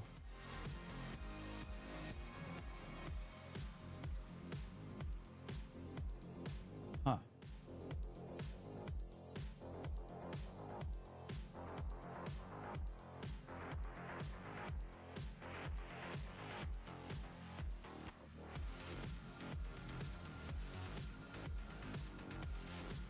Okay, listen up. Hold on. If Thine wants to switch subjects, I just finished beating Fire Red. My team was kind of funny. Scizor, Raichu, Executor, Lapras, Articuno, and with the blessings of my wife, she let me back to hack in a shiny Charizard because of the card I pulled, which is baptized as a holo. That's cool. I also hacked into Scizor because I didn't know you couldn't get Scizor till the post game. Oops. Great thought. I'm very similar to you in all that you said, including the bald head. Panther, to be clear, it doesn't matter if you put a bunch of messages in chat. I know you're here, and that helps me out. And just anything that right there, that's a really nice message. Thank you. I appreciate that. And hey, bald is beautiful. You're good. It's a lot of maintenance. Did you know that? You would think it would just be like a nope. Nope. Maintenance involved. Okay, so what I'd like to do right now is I did commentary with a buddy of mine, Jax Omen, for that crazy 4-player 3-seed shuffler map randomizer thing, and it was a lot of fun. And Jax is streaming right now, and I'd like to go bring a little bit of positivity over there. So if y'all could just say something kind, a couple little messages there. We're gonna drop a raid for Jax Omen, I think for the first time here. So we're gonna do that, and I would love it if y'all would come along with me. Chris, good night. Thanks for hanging out. I appreciate you very much. Thanks for keeping the YouTube chat alive. And let's drop a raid for Jax Omen. Who is, wait, what is Jax doing right now? What are you doing, Jax? League of Legends. Oh, man. Yeah, Jax needs our help. playing League of Legends. Oof. Maintenance sucks. Yep. That is also therapeutic in a sense sometimes, though. Okay. Jax Omen. There we go. Let's drop a raid for Jax Omen. And, you know, if you would, drop a follow, too. Oh, by the way, here, these are the emotes. I get asked about this.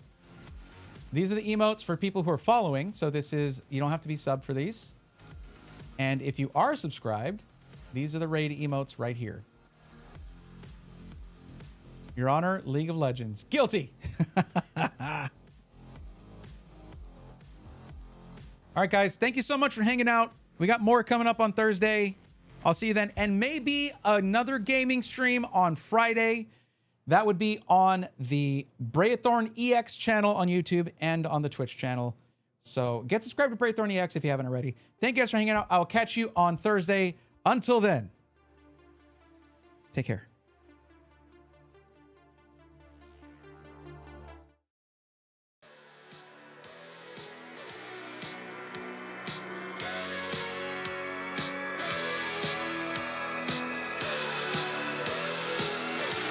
Let's go, nerds!